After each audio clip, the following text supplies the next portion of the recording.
दोस्तों नमस्कार।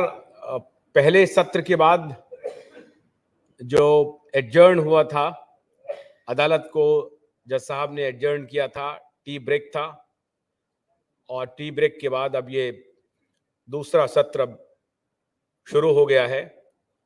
मैं अभी कुछ ही पलों में आदरणीय जज साहब कोर्ट रूम में प्रस्तुत होने वाले हैं। जज साहब आ रहे हैं। जैसा कि दोस्तों आपने देखा कि पहले सत्र में हम लोगों ने सुशांत सिंह राजपूत के मुकदमे को हम लोगों ने लिया और उस पर थोड़ी हियरिंग और बाकी है। उस हियरिंग के बाद सहारा निवेशकों का जो मुद्दा है, जो बहुत ही एक प्रकार से बड़ा मुद्दा है, करोड़ों लोग उसमें परेशान हैं, पीड़ित हैं। कई लोग कहते हैं कि कम से कम 4000 आत्महत्याएं हुई हैं। इतनी बड़ी पीड़ा है। जज साहब कोर्ट रूम में आ रहे हैं और थोड़ी ही देर में ये कार्रवाई शुरू होने वाली है। मैं आग्रह करूंगा सबसे थोड़े खड़े हो जाएं। जज साहब आ रहे हैं।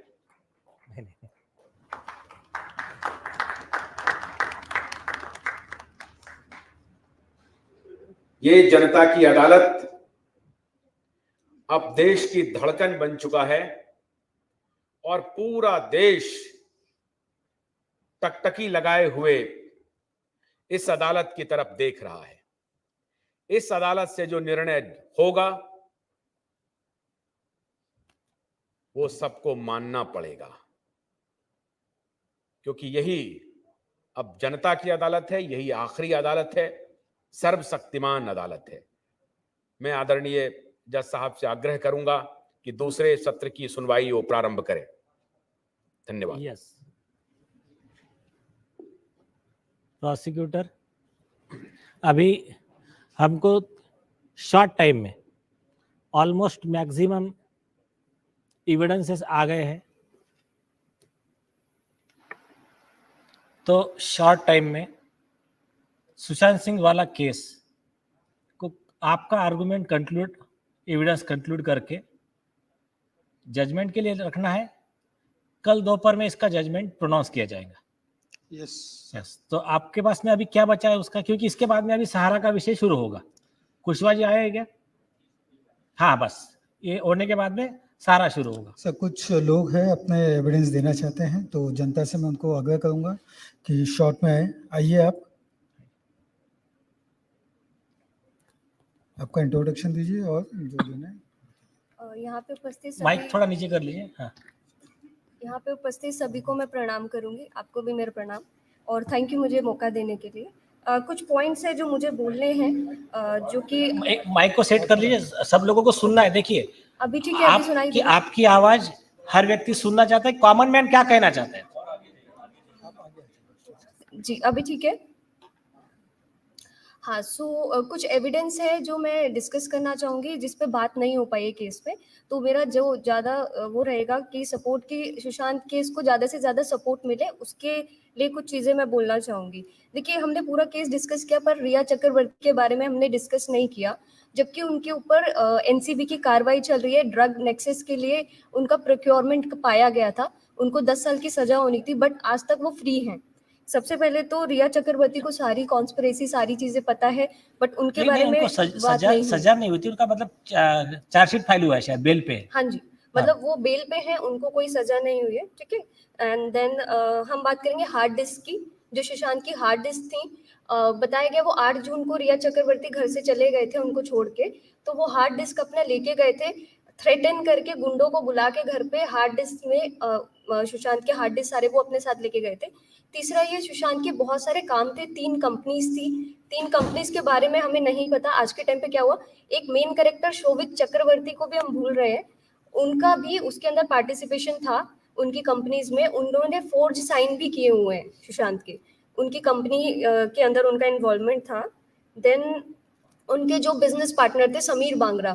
तो सुशांत केस के अंदर सिर्फ वही सुशांत और दिशा सालियान नहीं है, इसके अंदर मतलब और भी बहुत सारे लोगों की डेथ और मर्डर्स हुए हैं सुसाइड बोल के। समीर बांगरा जी का भी ऐसे ही एक्सीडेंट करवाया गया सेम डे पे जिस दिन सुशांत की डेथ होती है, उसी दिन, ठीक है।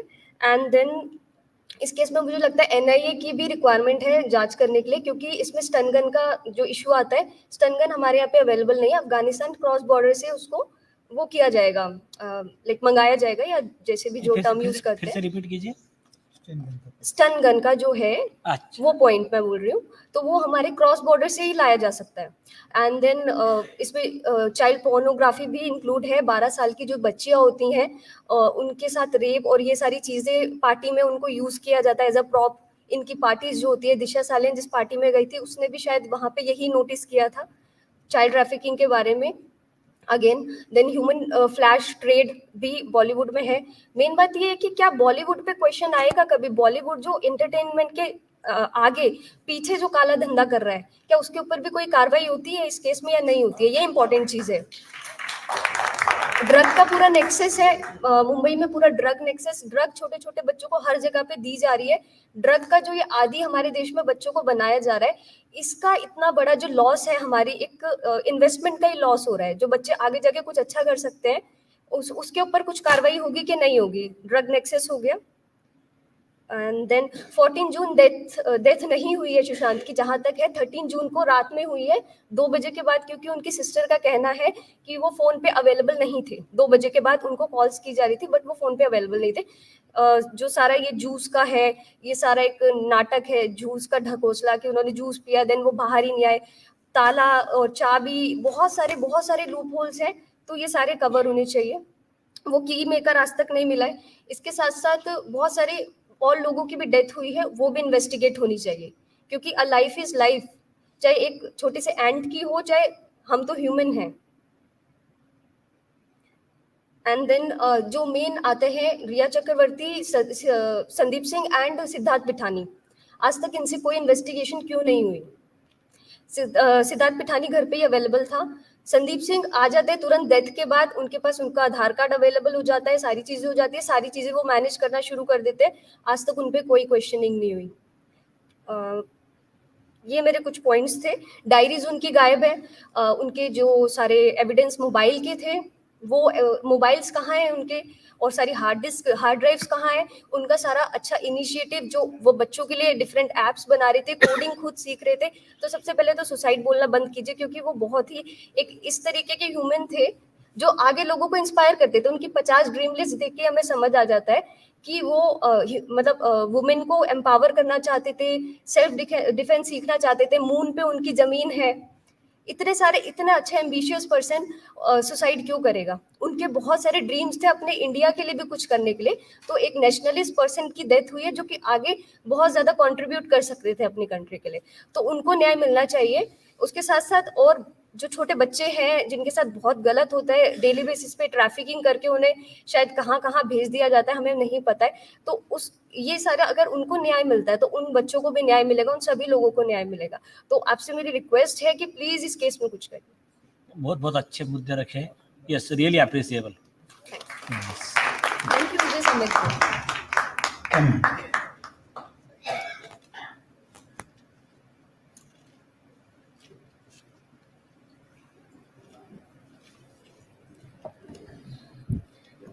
सबसे पहले मेरा सश्रद्ध नमस्कार, उपस्थित सबको मेरा नमस्कार।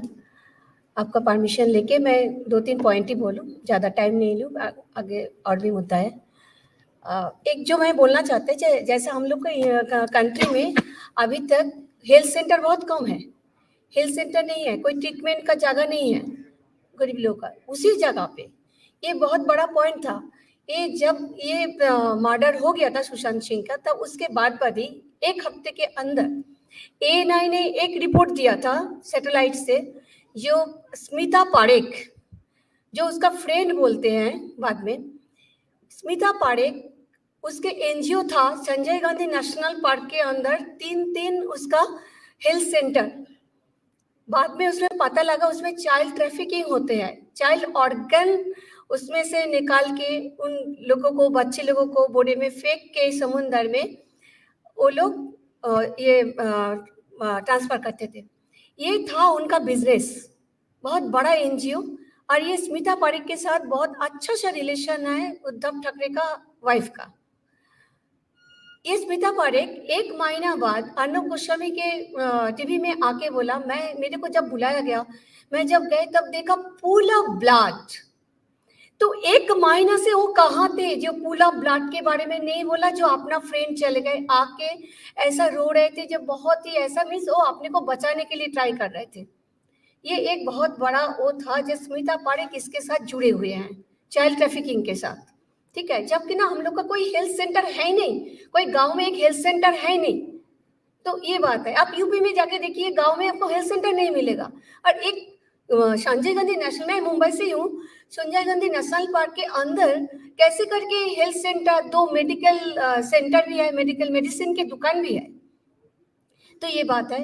और एक मुद्दा जो है मेरा, जो पॉइंट्स है, जो 3 एम्बुलेंस बुलाया गया, उसमें जो एम्बुलेंस से उसको भेजा गया, और जब उन्होंने उधर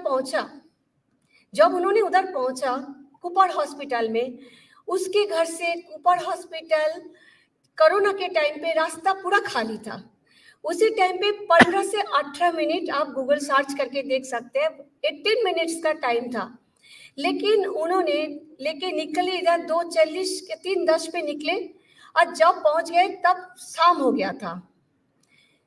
जो एम्बुलेंस में वो गए, उधर पहुंचने के बाद वो एम्बुलेंस से वो उसको बॉडी नहीं निकल गए, वो दूसरा एम्बुलेंस था।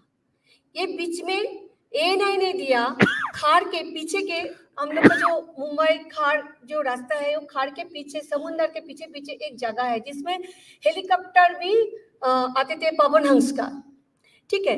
तो वो पवन हंस का हेलीकॉप्टर भी उधर, पवन हंस का नहीं था कि किसका हेलीकॉप्टर था पता नहीं, 2 हेलीकॉप्टर था रेड कलर का, वो भी ANI ने दिया रिपोर्ट, वो रिपोर्ट दिया। तो ये क्या किया, बॉडी को लेके क्या की, ये हम लोग को पता नहीं है। और एक जो बात है, जब उनका बॉडी निकल गए घर से, कभी भी आज तक हम लोग छोटे से देखे नहीं, जो बॉडी जिसका डेथ हो गया वो स्ट्रेट सुला के उसको लेके आते हैं। लेकिन आप उसको देखिए, मैं एविडेंस भेज दूंगी ईमेल पे, मेरे पास सारी रखा है। तो Very good, उसमें, हाँ, तो उसमें उन्होंने दिखाया पूरा, जैसे पलटी मार के जैसे सोते हैं, ऐसा करके बॉडी को निकाला, और बॉडी इतना बड़ा, इतना मोटे, इतना बड़ा लग रहा है उसके अंदर में कोई है। तो जो बच्चे को वो बचाने के लिए उस दिन ट्राई भी कर रहे थे, जो बच्चा नेपाल से आए थे जिसको बचाने के लिए वो ट्राई कर रहे थे, वो बच्चे को भी मार दिया, और वो बच्चे का बॉडी भी उसके साथ एक ही साथ लिपट के भेज दी। फिर बीच में रास्ते में कहीं पे वो बच्चे को बॉडी निकाला, ये हम लोग को पता नहीं है। इसके ऊपर आप थोड़ा आलोकपात कीजिए तो बहुत अच्छे है। इतना ही है। बहुत बहुत बढ़िया। मतलब अभी तक किसी ने ये एविडेंस नहीं दिया, वो आपने दिया, रियली अप्रिशिएबल। आप एविडेंस दे देना, आपके पास जो भी अवेलेबल, टीम को दे दीजिए, क्योंकि ये चीजें तो मुझे भी नहीं पता थी, इन लोगों ने रिसर्च किया, इनको भी नहीं मिली। हाँ, तो मैं ANI का वो रिपोर्ट भी मैं भेज दूंगी, मेरे पास आका है। Very good, very good, thank you sir, नमस्ते। Appreciable.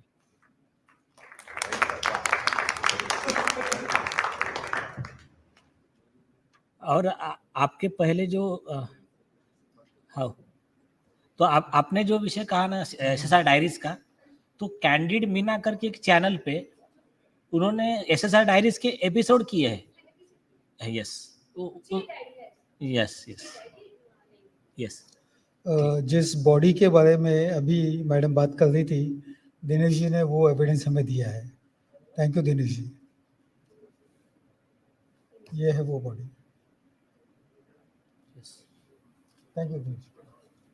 Give it to the team, they will analyze. ठीक है। Sushant Singh Rajput, Disha Salian, child trafficking case, gang rape case, murder case. इस एक केस के अंदर इतने सारे केस जुड़े हुए हैं। मैं जनता की महाअदालत के जज साहब से रिक्वेस्ट करूंगा कि एक ऐसा जजमेंट पास करें, जितने भी सबूत आज हमारे पास आए हुए हैं जितने भी एविडेंस हमारे पास आए हुए हैं, इनसे इन गुनाहों से जुड़े हुए हर एक व्यक्ति को सजा मिले, क्योंकि जहाँ तक मैं देख रहा हूँ इस चीज़ की इन्वेस्टिगेशन जब होगी, एक नहीं यहाँ पे कई कई बड़े बड़े पॉलिटिशियन भी इसके अंदर इसके चुंगल में आने वाले हैं।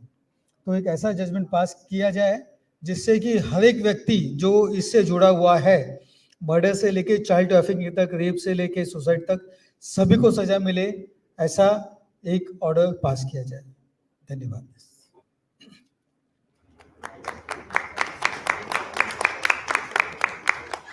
अगले केस की कार्रवाई के लिए वन मिनट। सुशांत सिंह, दिशा सालियान और मासूम बच्चे, इनका केस अवेलेबल एविडेंस सारे देश ने देखा। लॉ कुछ मैं मेरे अपने मन से मैं नहीं लॉ बनाने वाला हूँ। लॉ जो ऑलरेडी हमारे संविधान में है, जो हमारे कानून जो बनाए जा चुके हैं हमारे संसद द्वारा, और उस लॉ का विश्लेषण ऐसे परिस्थिति में क्या होना चाहिए ये सुप्रीम कोर्ट, हाई कोर्ट कर चुका है। आर्टिकल 14 क्या कहता है? भारतीय संविधान का article 14, equality before law, equal protection of the law. कानून के आगे सब समान, कानून की प्रक्रिया सबके लिए समान। एक अगर आम आदमी है उस ऐसे केस में जेल में जाना चाहिए, तो वो केस में कितना भी बड़ा कोई भी राजनेता हो, लीडर हो, जज हो, पुलिस अधिकारी हो, वो भी जेल में जाना चाहिए। तो उसके बेस पे अभी एक हम डिटेल जजमेंट देंगे इसमें और कोर्स ऑफ एक्शन स्टार्ट करेंगे। तो इसको अभी क्लोज फॉर ऑर्डर किया जाता है। मैटर में जजमेंट कल प्रोनाउंस किया जाएगा। First case is adjourn for tomorrow. Much okay.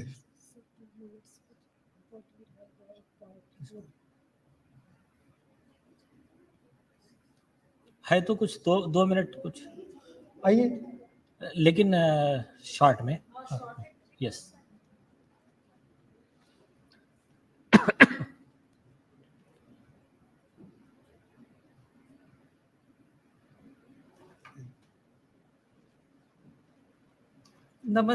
सबको मेरा नमस्ते।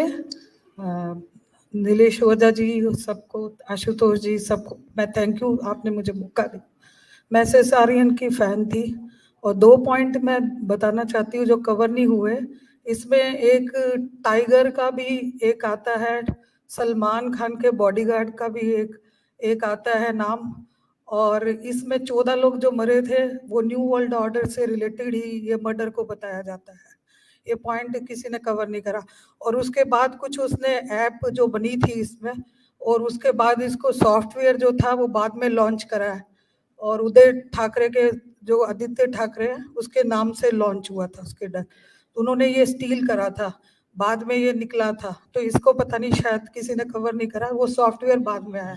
इस चीज को मैं कहना चाहती थी। धन्यवाद। अच्छा, अच्छे मुद्दे। और एक टाइगर श्रॉफ का, लेकिन जहां तक है मैंने एसएसआर डायरीज का जो देखा है कुछ पार्ट, उसमें उनका कहना है तो मतलब जैकी श्रॉफ का बेटा ना टाइगर श्रॉफ, तो टाइगर श्रॉफ को तो एक कॉपी उन्होंने दिया था सुशांत ने, सुशांत का उन पर विश्वास था, ऐसा कुछ है? एक्चुअली में उसका ना कुछ जो आप बोल रहे हो चाइल्ड ट्रैफिकिंग से भी उसका है रिलेशन, वो काम भी करता है इस चीज में, लड़कियों का, और सारा मैंने ये देखे थे उसके एपिसोड में, खुलासा भी हुआ था उसका। कहाँ पर हुआ है खुलासा? आपके पास इसके कुछ वीडियो निकलते थे, मैं देखूंगी, सर्च करूंगी। हाँ, अगर आपके पास मिल जाए। दिनों में लोकल निकलते थे। हाँ, तो आपको जो मिल जाए तो उनके पास दे देना।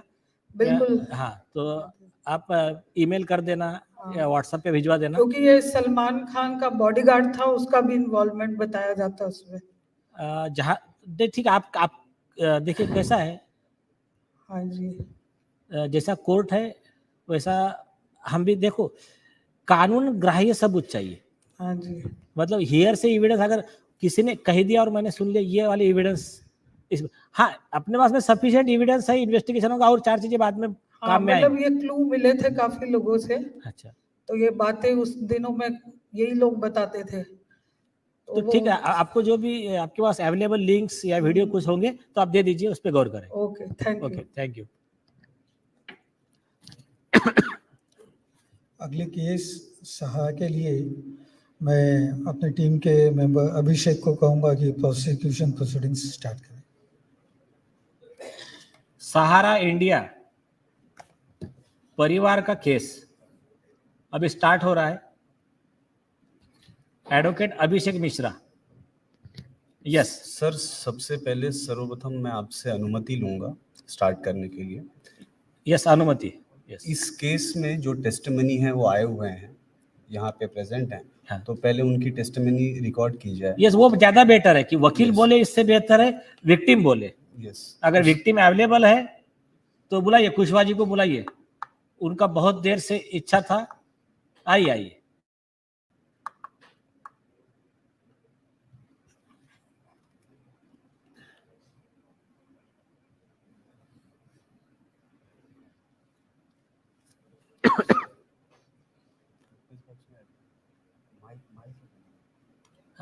अभिषेक आप बैठ सकते हो उधर। हाँ, क्योंकि इनका देर तक चलने वाला है।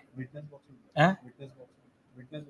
ये यहाँ पर भी चलेगा, विटनेस बॉक्स में भी चलेगा, क्योंकि विटनेस बॉक्स में लेगा तो आपको ये उधर लेना पड़ेगा, उनका माइक वहां तक ले लीजिए। सोल माइक में लेगा।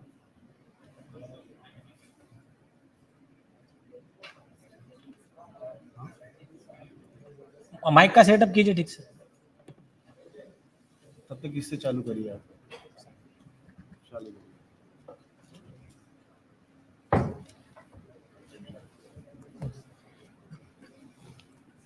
नमस्ते। अभी कुशवाहा जी देखिए, सहारा में जो हुआ, आपकी वेदना मैंने उस दिन भी सुनी है। आपसे एक मेरी विनती है, आप शुरू से दो चीजें हैं। हाँ, एक सहारा में ना टेस्टिमनी शुरू करने से पहले एक बात बताना और आवश्यक है। जो लोग नहीं जानते वो लोग इस केस के बारे में हमारे इस टीम का इंटरवेंशन क्या है, और अभी देखिए सहारा की एक बहुत बड़ी लड़ाई का एक मकाम क्रॉस हो चुका है। सहारा में आप लोग कितने दिन से लड़ रहे हो? करीब 3-4 साल से तो लड़ ही रहे सर। 4 साल से। 4 साल से लड़ रहे। और मेन ऑर्डर कब से आया था? 2012 से। जी 2012 से आया। इनके जो निवेशकों का पैसा था और उसके बाद में एम्प्लॉय का प्रॉब्लम था। ये दो पैरेलल प्रॉब्लम्स थे। तो कंपनी का प्रॉब्लम, निवेशकों का प्रॉब्लम। अब निवेशकों का बेचारों का ऐसा हुआ कि वो इनके षड्यंत्र के बीच में करीब 4000 सुसाइड, कितने में? जी 4000 सुसाइड। आप गौर कीजिए, 4000 सुसाइड हुए। और ये बात अगर हमारे माननीय चीफ जस्टिस साहब के पास नहीं पहुंची होंगी तो अभी एमेकस पहुंचा देना। यस, तो इसमें केस क्या चल रहा था? सब लोग बेचारे रास्ता देख रहे। मैटर सुप्रीम कोर्ट में है, सुप्रीम कोर्ट ऑर्डर दे रहा है, फिर टेबल टेनिस चल रहा है, फिर सेबी के अधिकारी। ऐसे में सहारा के कई लोगों ने आशुतोष पाठक जी और प्रकाश पोरे जी, इनसे कांटेक्ट किया। उनके रिक्वेस्ट पे हमने टीम बनाया। सुप्रीम कोर्ट लॉयर एसोसिएशन के अध्यक्ष एडवोकेट ईश्वरलाल अग्रवाल जी, प्लीज खड़े हो जाइए। ईश्वरलाल जी ने केस फाइल किया। देखिए, हमने क्या रहता है, बटन दबाए तो लाइट लगता है, बाकी दूसरी जगह आप कितना भी कर लो, मतलब हाथ पांव मार लो, लाइट नहीं लगने वाला। बटन सही बटन को दबाना पड़ेगा। तो यहां पर हमको ये समझ में आ गया कि ये जो मेन टेबल टेनिस खेला जा रहा है, इसमें कुछ जुडिशरी के वो दलाल लोग शामिल है, जो लोग ये चाहते हैं कि इतने बड़ा मैटर में अगर आम आदमी को पैसा मिल रहा तो उसमें हमारा क्या। और कुछ अधिकारी ऐसे जो ये मैटर को सॉल्व नहीं होने देना चाहते। तो इसलिए हमने पहला केस फाइल किया सुप्रीम कोर्ट के उस समय के जिन्होंने केस का ऑर्डर दिया था, चीफ जस्टिस ऑफ इंडिया थे JS खेर। उनकी एक जो भी गलती थी वो गलती लीगल वाली पकड़कर और सेबी के अधिकारी के खिलाफ अप्रैल 2023 को कंप्लेंट फाइल किया गया और राष्ट्रपति के पास केस रजिस्टर हुआ, केस नंबर आया, माननीय राष्ट्रपति जी ने उसमें आदेश दिया पुलिस को इन्वेस्टिगेट करने का, वो ऑर्डर आया हुआ है। उसके बाद विद इन 2 मंथ, अप्रैल में और जुलाई में, 3 महीने के अंदर, और 3 महीना होते आया था, आशुतोष जी ने और मैंने एक प्रोग्राम रखा था, हमारा शो चल रहा था QIU का, उसमें हम अल्टीमेटम दे रहे थे सरकार को और एक हमने रिक्वेस्ट किया था कि सहारा के लोग ये वीडियो सरकार को भेज दे। हमने कहा कि अभी आपको अल्टीमेटम, अभी हम हमारा एक्शन प्लान हमारा तैयार है। उस वीडियो के ठीक 3 दिन के बाद, आशुतोष जी, 3 दिन के बाद में भारत सरकार ने घोषणा कर दी, अमित शाह जी ने, और कह दिया कि पूरा पैसा लौटा देंगे। स्पेशल पोर्टल बनाया, पोर्टल का उद्घाटन किया, 5000 करोड़ रुपया पहले फेज में रिलीज किया गया। तो ये केवल इंटरवेंशन के 3 महीने के अंदर सही केस का ड्राफ्टिंग, सही आरोपी को पकड़ना, उसको मीडिया का साथ, आशुतोष जी पाठक का, ये 2 कॉम्बिनेशन पे सिर्फ 3 महीने के अंदर एक फर्स्ट स्टेप क्रॉस हुआ। सरकार ने, संसद में भी कहा है अमित शाह जी ने कि सहारा का पूरा पैसा 9 महीने के भीतर दे देंगे। जो भी अराउंड उनका कहना है 27,000 करोड़ रुपए जो जमा है, जो भी है, सरकार ने मान लिया। अभी आप देखिए, ये सरकार ने घोषणा की है, लेकिन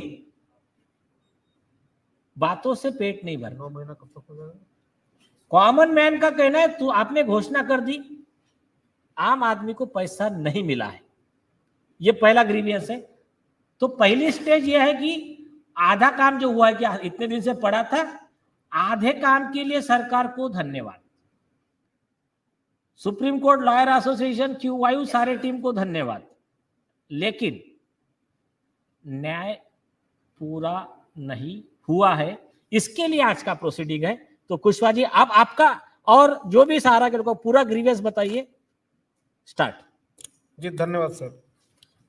सबसे पहले आज का जो कार्यक्रम हो रहा है जनता की अदालत, उसमें हम लोगों को बात रखने का मौका मिला, उसके लिए सर आशुतोष सर आपका धन्यवाद, आपका धन्यवाद सर।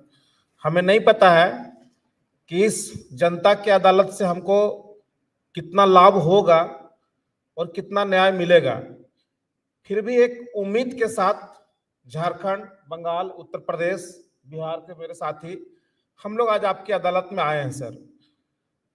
हमें नहीं मालूम कि हमको न्याय कब मिलेगा, क्योंकि न्याय की आस में आज विगत कई सालों से हम लोगों की आंखें तरस रही है।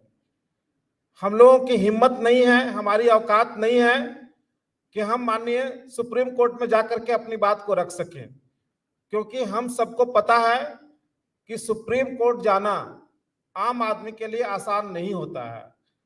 वहां जाने के लिए बहुत पैसे की जरूरत पड़ती है, और उसके बाद भी हमारा केस वहां एडमिट होगा कि खारिज होगा, ये हमको नहीं पता है। मैं नाम नहीं बताऊंगा, मैं दिल्ली में कई अपने सीनियर वकीलों से संपर्क में रहा हूं कि किसी भी तरह से हमारा एक जनहित याचिका जनता की तरफ से सुप्रीम कोर्ट में जाए, किंतु मैं उस पर नहीं जाना चाहता कि केवल आधे घंटे और 25 मिनट बात करने के लिए सीनियर अधिवक्ता को 50,000, 25,000 का फीस हमने दे करके आया।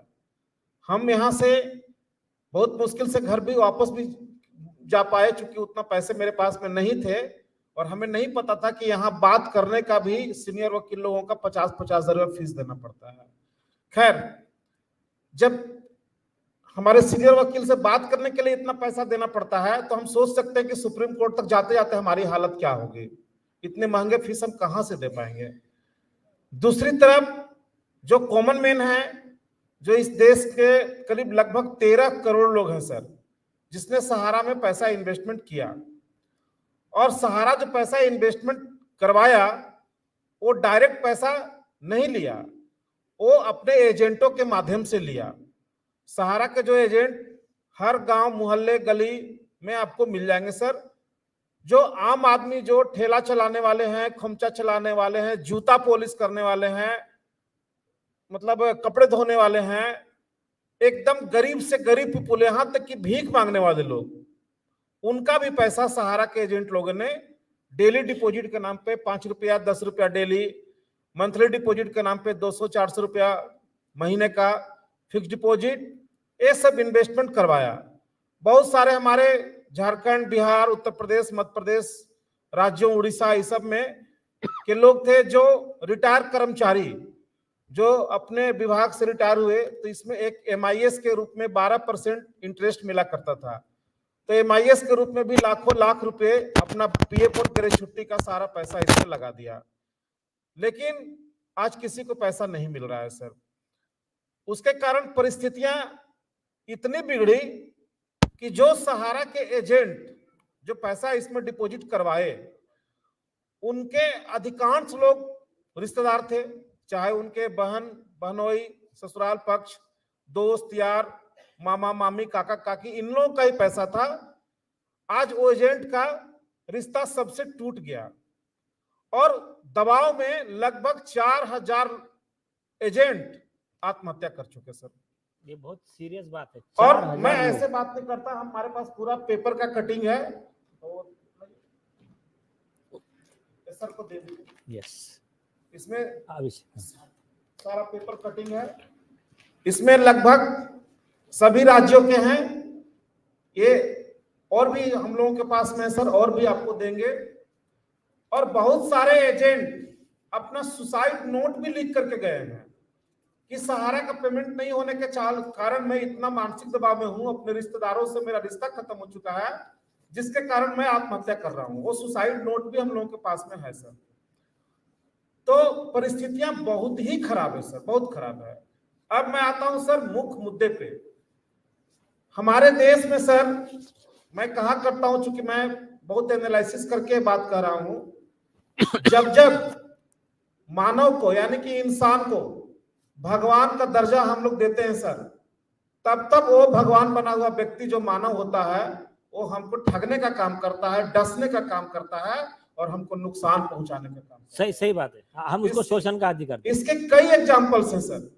उसी में एक हमारे सुब्रत राय सहारा, जो इस देश के आम पब्लिक समझते हैं, आम आदमी समझते हैं कि सुब्रत राय ने इस देश के लिए राष्ट्रवाद का चोला पहन करके बहुत राष्ट्र के काम किया। वैसा कुछ नहीं है सर, क्योंकि वो एक मुखौटा है। उस मुखौटे के पीछे उस व्यक्ति का चेहरा ऐसा है जिसने इस देश के लाखों करोड़ों बहन बेटियों की शादी नहीं होने दी। पैसे के अभाव में शादियां टूट गई। लाखों लोग आज घर छोड़ करके, अपने गांव छोड़ करके बाहर रह रहे हैं छुप करके। सर के लाइफ में बहुत सारे लोग आए भी थे जो छुप करके कहीं ना कहीं से लाइफ में अपनी बात को रखे हैं। बहुत सारे लोग ऐसे हैं जो आज अपने घर से अगर निकलते हैं तो उनके साथ में कौन पब्लिक पकड़ के पीट देगा, उनका मोटरसाइकिल छीन देगा, उनको हार्म कर देगा, ये वो नहीं जानता है। बहुत सारे ऐसे लोग हैं जिनके घर पे आकर के चढ़ के उनके बीवी बच्चों के सामने, माता पिता के सामने पीटे जाते हैं। ये आइंदा रोजमर्रा का ये हो गया हम लोगों को देखने का सर। और इसका कारण एक ही है जिसको हम लोगों ने भगवान बनाया था। लोग कहा करते हैं, एक टाइम में अखबारों में छपा करता था कि इंडियन रेलवे के बाद सबसे ज्यादा एम्प्लॉय सहारा में है, लेकिन ऐसा नहीं है। वो जिस 10 लाख 12 लाख लोगों की बात की जाती थी, उसमें 10 लाख करीब सहारा के कार्यकर्ता ही थे जिसको कि एम्प्लॉयज माना जाता था। और सहारा ने उस एम्प्लॉयज को भी कहीं का नहीं छोड़ा। उसका जो मिलने वाला कमीशन था, मिलने वाला फ्यूचर फंड था, वो सारे पैसे भी वहीं री इन्वेस्टमेंट करवा लिए गए और उसका वो भी पैसा नहीं मिला। जो उसका कमीशन और फ्यूचर फंड, टीडीएस की बात क्या करें। टीडीएस के मामले में तो सहारा के कार्यकर्ता इतनी बुरी तरह फंसे हैं कि जो टीडीएस का पैसा एजेंटों का काटा गया, वो इनकम टैक्स ऑफिस तक जमा ही नहीं किया गया। और उसके बाद में एक तरफ उसका वो इनकम दिखा दिया गया, दूसरे तरफ इनकम टैक्स ऑफिस से लगातार उसको पत्र आ रहा है और उसका अकाउंट फ्रीज हो रहा है कि तुम इतना पैसा क्यों नहीं जमा कर पा रहा, जबकि सहारा वाले ने इनकम टैक्स का पैसा काटा लेकिन उसको जमा ही नहीं किया। ये भी एक बहुत बड़ा मुद्दा है सर। और फ्यूचर फंड के नाम पर भी लोगों का पैसा काटा गया, वो भी किसी को नहीं मिला। इनकम टैक्स के नाम पर पता नहीं है, इस देश का एक अजूबा कंपनी होगा जिसमें ये कहा जाता है कि जिस एजेंट का इनकम टैक्स कटा है वो उतना पैसा घर से ला करके यहाँ फिक्स डिपॉजिट कर दो और तब तुम्हारा पैसा जो इनकम टैक्स डिपार्टमेंट में भेज देंगे। शायद इस लॉजिक को नहीं समझ पाएंगे सर, फिर से एक बार रिपीट कर देते हैं। जैसे एक आम आदमी एक एजेंट है, मान लीजिए अमरेश कुमार, तो अमरेश कुमार का 1 लाख रुपया इनकम टैक्स कटा हुआ है, जो अपना वो इनकम किया था, कमीशन तो री इन्वेस्टमेंट हो ही गया, और जो उसका टीडीएस का पैसा जो इन्होंने दिखाया कि तुम्हारा हर महीने कमीशन से 10% 5% जो टीडीएस कटा, उस पैसा को विभाग में नहीं भेजा गया और उसके ऊपर दबाव बनाया गया कि तुम 1 लाख रुपया घर से ला करके हमको जमा करो ऑफिस में और उसका फिक्स डिपॉजिट का तुम सर्टिफिकेट ले लो और तब तुम्हारा पैसा इनकम टैक्स में भेजेंगे। मतलब वो भी आप ही दो, टीडीएस भी आप हाँ, ही वो भी दो। तो ये भी हुआ है सर। तो कहने का मतलब है कि ये बहुत ज्यादा धोखा सुब्रत राय के द्वारा दिया गया। और जो चीज आप लोग जानते हैं कि सुब्रत राय ने इस देश के लिए जब कारगिल का जो युद्ध हुआ था उसमें लगभग 3000 करोड़ रुपए दिए थे। शायद आप में से बहुत लोग नहीं जानते होंगे कि वो पैसा भी सहारा के एजेंट और सहारा के कर्मचारी से ही वसूल किया गया पार्ट पार्ट में, और नाम हुआ सुब्रत राय का। तो कई तरह से इन लोगों ने ठगने का काम किया सर। अब मुद्दे की बात करें तो सर कुछ पॉइंट्स हम नोट करके लाए थे, उसमें एक कॉपी आपको हम देना चाह रहे थे सर। आमतौर पे इस देश में एक कॉमन आदमी के नाम पर अगर एक एफआईआर हो जाता है, कॉमन आदमी के नाम पर एक सर झूठी केस भी कोई दर्ज करा दिया जाता है, तो उसको घर में रहना मुश्किल हो जाता है, पुलिस उसे परेशान कर देती है। आज सुब्रत राय के नाम पे पूरे देश भर में लगभग 3000 एफआईआर दर्ज हैं सर, लेकिन पुलिस उनको छू भी नहीं पाती है। और हम लोगों को जहां तक मालूम है वो शायद अभी भी पेरोल पे ही चल रहे हैं। हाँ, और पुलिस उनको ढूंढने जाती है, मतलब उनको पकड़ नहीं पाती है। पता नहीं इस देश के कॉमन लोगों के लिए ही पुलिस होती है, बड़े लोगों के लिए पुलिस क्यों नहीं होती सर? उसको एक कॉमन मैन के दिल में जब उनको सुप्रीम कोर्ट से पेरोल मिला हुआ है, तो क्या पेरोल होने के बाद संबंधित थाने को जहां वो व्यक्ति रहता है, क्या उसको पता नहीं है कि वो आदमी कहाँ है? नहीं, उसको क्या कहते हैं पता है क्या? कानून आम आदमी पे राज करता है जी। और अमीर कानून पे राज करता है, और बाद में वो कानून की सहायता से फिर से आम आदमी पे राज करता है। जी, ये आम आदमी की धारणा हो गई। ये इस केस में तो वही दिख रहा है ना सर कि जिस व्यक्ति के ऊपर में इस देश में 3000 से ज्यादा एफआईआर हैं, शायद ही कोई स्टेट बचा होगा जहां पे सुब्रत राय के नाम से एफआईआर दर्ज नहीं है और उनके सहारा प्रबंधन के लोगों पे दर्ज नहीं है, लेकिन पुलिस इन लोगों को पकड़ नहीं पाती। 1-2 डायरेक्टर पकड़े गए हैं जो आज जेल में हैं, लेकिन सुब्रत राय को पुलिस छू भी नहीं पाती। और सबसे मजे की बात यह है सर कि पुलिस पकड़ने उनको लखनऊ में जाती है और उसी वक्त देश के रक्षा मंत्री माननीय राजनाथ सिंह के साथ बैठे हुए सुब्रत राय अपना फोटो वायरल करते हैं। एक कानून के गाल पे तमाचा नहीं तो और क्या है? क्या है सर? एक व्यक्ति जिसको पुलिस ढूंढने के लिए जा रही है, वो इस देश के रक्षा मंत्री इसके साथ में फोटो सेशन करवा रहे हैं और अखबार में वो फोटो छप रहा है कि सुब्रत राज फलाने जगह पे हैं और पुलिस उनको ढूंढ नहीं पा रही है। ये क्या है? अभी इसके 2 पहलू, आपने जो कहा ना, अभी मैं इंपॉर्टेंट पॉइंट बताता हूँ। अगर किसी के ऊपर एफआईआर रजिस्टर्ड है, वो मिल नहीं रहा है, तो पुलिस उसको फरारी एब्सकॉन्डर जी घोषित करवाने की प्रक्रिया कर सकती है, उसकी प्रॉपर्टी अटैच करना। और जब किसी को एब्सकॉन्ड घोषित किया जाता है, या तो और एक बात बताता हूँ, एक आम आदमी के पास में बहुत बड़ा हथियार है जो आम आदमी को नहीं पता है। ये देश का दुर्भाग्य है। Section 43 of code of criminal procedure, भारतीय जो क्रिमिनल प्रोसीजर है जी, दंड प्रक्रिया संहिता, उसका सेक्शन 43 में आपको पता है ये व्यक्ति आरोपी है, इसने कॉग्निजेबल नॉन बेलेबल ऑफेंस किया है, तो आम आदमी उसको खुद अरेस्ट करके नियरेस्ट पुलिस स्टेशन में ले जा सकता है, ये आपको अधिकार है। जी। एक दूसरा, आप कोर्ट में अर्जी दीजिए, सिंपल तरीके है, आसान तरीके है। इन्होंने जैसा कहा, कॉमन मैन के पास में या तो पैसे की कमी है, या तो जो उनके वकील है वो वकीलों को नॉलेज नहीं है। दो प्रॉब्लम है कॉमन मैन की। एक बहुत आसान तरीका है, कितने एफआईआर है? 3000 ना। ये 3000 एफआईआर का मैं सोल्यूशन आपको अभी 2 मिनट में दे रहा हूं। 2 मिनट में जो भी फरियादी है वो लोग अपने एरिया के मजिस्ट्रेट के कोर्ट में एक 156(3) सीआरपीसी का अर्जी लगाए। उसका फॉर्मेट आपको आपका वकील बता देगा, नहीं है तो आपको अभिषेक मिश्रा अग्रवाल जी ये आपको दे देंगे। और क्या लगाना है अर्जी में? इन्वेस्टिगेशन ऑफिसर को डायरेक्शन दो कि स्टेटस रिपोर्ट सबमिट करे कोर्ट में। कोर्ट ऑर्डर देगा, स्टेटस रिपोर्ट सबमिट होगा कि ये केस में क्या एक्शन लिया। तो अभी तो आपको घुमा देंगे, जब कोर्ट में रिपोर्ट सबमिट करना होता है ना, तब फिर वो हाथ पांव फूल जाते हैं पुलिस अधिकारियों के।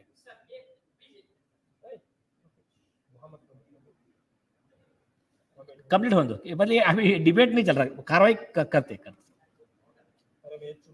प्लीज। तो 156(3) में आप अर्जी लगाएंगे, वहां से कोर्ट स्टेटस रिपोर्ट बुलाएगा। स्टेटस रिपोर्ट बुलाकर आईओ को रिपोर्ट सबमिट करना पड़ेगा। रिपोर्ट में उसको लिखना पड़ेगा कहां विजिट किया, क्या किया, क्या नहीं किया। अगर उसके काउंटर में अगर आप एविडेंस दोगे तो कोर्ट उसको ऑर्डर करेगा। कोर्ट को अधिकार है टू मॉनिटर द इन्वेस्टिगेशन। तो कोर्ट उसमें ऑर्डर दे सकता है कि देखिए ये लोग बता रहे वो तो यहाँ पर है, लखनऊ में पेरोल पे है। तो अगर पुलिस अधिकारी चाहे तो सुप्रीम कोर्ट के वो केस में भी अर्जी लगा सकते हैं कि आपने इनको पेरोल पे भेजा है या फिर इनको आपने इंटरिम बेल दिया है। तो जब इंटरिम बेल पे है तो हमको इनका ट्रांजिट रिमांड दीजिए। आपके कस्टडी में नहीं है तो आप हमको इनका ट्रांजिट रिमांड दीजिए। तो आप आपके पुलिस को पत्र लिखिए कि आप सुप्रीम कोर्ट से ट्रांजिट रिमांड लो, नहीं तो फिर उसका बेल कैंसिल हो जाएगा। तो ये अगर मुद्दों पे आप करोगे तो मेरे हिसाब से ये ज्यादा आसान हो जाएगा, ये 3000 एफआईआर में। जी हाँ ठीक है, नेक्स्ट पॉइंट। जी, अब मैं आता हूं सर। कुछ मुद्दे हैं। सहारा इंडिया ने किस तरह से लोगों का साथ में फर्जीवाड़ा किया और किस तरह से इस देश के माननीय जितने भी कोर्ट हैं, चाहे वो सुप्रीम कोर्ट हो, हाई कोर्ट हो, लोअर कोर्ट हो, कंज्यूमर कोर्ट हो, सबका माखोल उड़ाया और किसी का आदेश को नहीं माना। उसका मैं एक एक एग्जाम्पल के तौर पे आपको बाय प्रूफ के साथ दे रहा हूं सर। पहला है सर, आप उस केस को अच्छी तरीके से जानते हैं, जो सहारा और सेबी का जो हुआ था, वो केस में जजमेंट हुआ था कि सहारा को जितने भी पैसे रियल एस्टेट और हाउसिंग बॉन्ड के लिया गया था वो 15% ब्याज लगा करके लगभग 24,000 करोड़ रुपए होते हैं, वो सेबी को जमा करा दिया जाए। अच्छा, सिविल अपील नंबर 9813 ऑफ 2011 जी, इसका ऑर्डर कॉपी है। हाँ हाँ निकालिए। वो इम्पोर्टेंट है।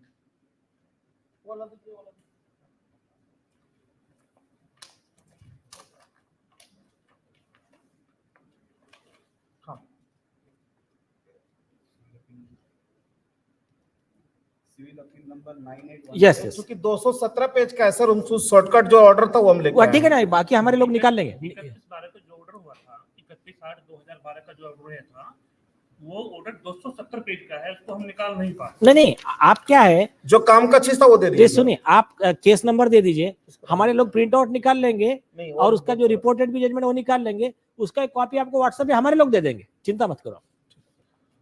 दूसरी चीज सर कि उस ऑर्डर के पीछे, उस ऑर्डर के पीछे सर जो भी कोर्ट में बहस हुआ, क्या हुआ नहीं हुआ, उससे आम जमाकर्ताओं को या आम कॉमन आदमी को कोई मतलब नहीं था। मतलब ये था कि जब ऑर्डर पास हुआ 31 अगस्त 2012 को कि सहारा की जो विवादित कंपनियां थी रियल एस्टेट हाउसिंग बॉन्ड, उसका पैसा 15% ब्याज लगा करके सेबी को जमा कर दे। अब ये सुनिए आपके केस का पूरा समरी। आशुतोष जी आप भी जरा गौर कीजिए। आपके जजमेंट का पेज 269 पे सब पैरा 10, ये बहुत इंपॉर्टेंट है। We also make it clear that if Saharas fail to comply with the directions and do not effect refund of money as directed, SEBI can take recourse to all legal remedies, including attachment and sale of properties, freezing of bank accounts, etc., for realization of the amount. उसके जो direction start हो रहे हैं वो हो रहे हैं, हाँ, ये Saharas would refund the amounts collected through RSPs का मतलब क्या है, ठीक है, dated 13/3/2008 and this 2009 along with interest of 15% to SEBI from the date of receipt of the subscription amount till the date of repayment within a period of 3 months from today, which shall be deposited in a nationalized bank being maximum rate of interest. अभी supreme court ने आदेश से क्या दिया है कि सेबी के पास वो इतना अमाउंट जमा करे। अब इसके पीछे की कहानी जो है सर, हाँ, एक मिनट। अच्छा सर, अगर वो नहीं करता है तो उनका प्रॉपर्टी अटैच करके ये पैसा वसूलने का आदेश भी सेबी को है। तो अगर सेबी के अधिकारी ने इस आदेश का पालन नहीं किया है या किया है, आप मुझे बताइए, उस पे से केस और आसान हो जाएगा। जी, जैसा कि सर इसमें सर थोड़ा सा और बीच का थोड़ा ब्रीफ करना जरूरी है। बताइए, आराम से बताइए। ये जो आदेश हुआ सर, किन परिस्थितियों में हुआ, कैसे हुआ, इससे कॉमन मैन को मतलब नहीं है। ठीक है, मतलब ये है कि ये आदेश 31 अगस्त 2012 को आए थे। सहारा ने एक बड़ा फर्जरी किया और रातों रात एक नई कंपनी बनाई सर, सहारा क्यूसोप कंपनी, है ना, सहारा क्यूसोप यूनिक प्रोडक्ट रेंज कंपनी। और उन्होंने क्या किया कि जो दो कंपनी का जो पैसा था, रियल एस्टेट और हाउसिंग बोर्ड का, जो पैसा सेबी को जाना था, उस पैसे को जमाकर्ताओं को दबाव दे करके, डरा करके कि अगर इस पैसे को अगर आप क्यूसोप में कन्वर्ट नहीं करोगे तो ये पैसा तुम्हारा डूब जाएगा, ये पैसा सेबी के पास चला जाएगा और सेबी तुमको पैसा का भुगतान नहीं करेगा।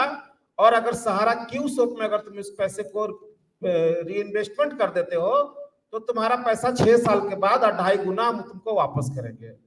और सहारा ने जबरदस्ती दोनों कंपनियों का पैसा अर्जी मर्जी फर्जी तरीके से पीछे का डेट में 31 अगस्त 2012 को जजमेंट था, उसके पीछे के डेट में करीब 6 महीना पीछे कंप्यूटर को ले जाकर के और लगभग 95% पैसे को री इन्वेस्टमेंट करवा दिया गया सहारा क्यूसोप कंपनी में। लेकिन एक सवाल यह है, इस आदेश में लिखा है कि उनको सेबी के पास जमा करना है, सेबी के पास जमा करना है, लेकिन इन्होंने क्या किया कि इन्होंने सुप्रीम कोर्ट में झूठ बोला कि ये आदेश आने के पहले ही हम जमाकर्ताओं को पैसा लौटा चुके थे। एक मिनट, अभी इन्होंने झूठ बोला, वो बात किसी ऑर्डर में आई है क्या? हम उसको प्रूव कर सकते हैं सर।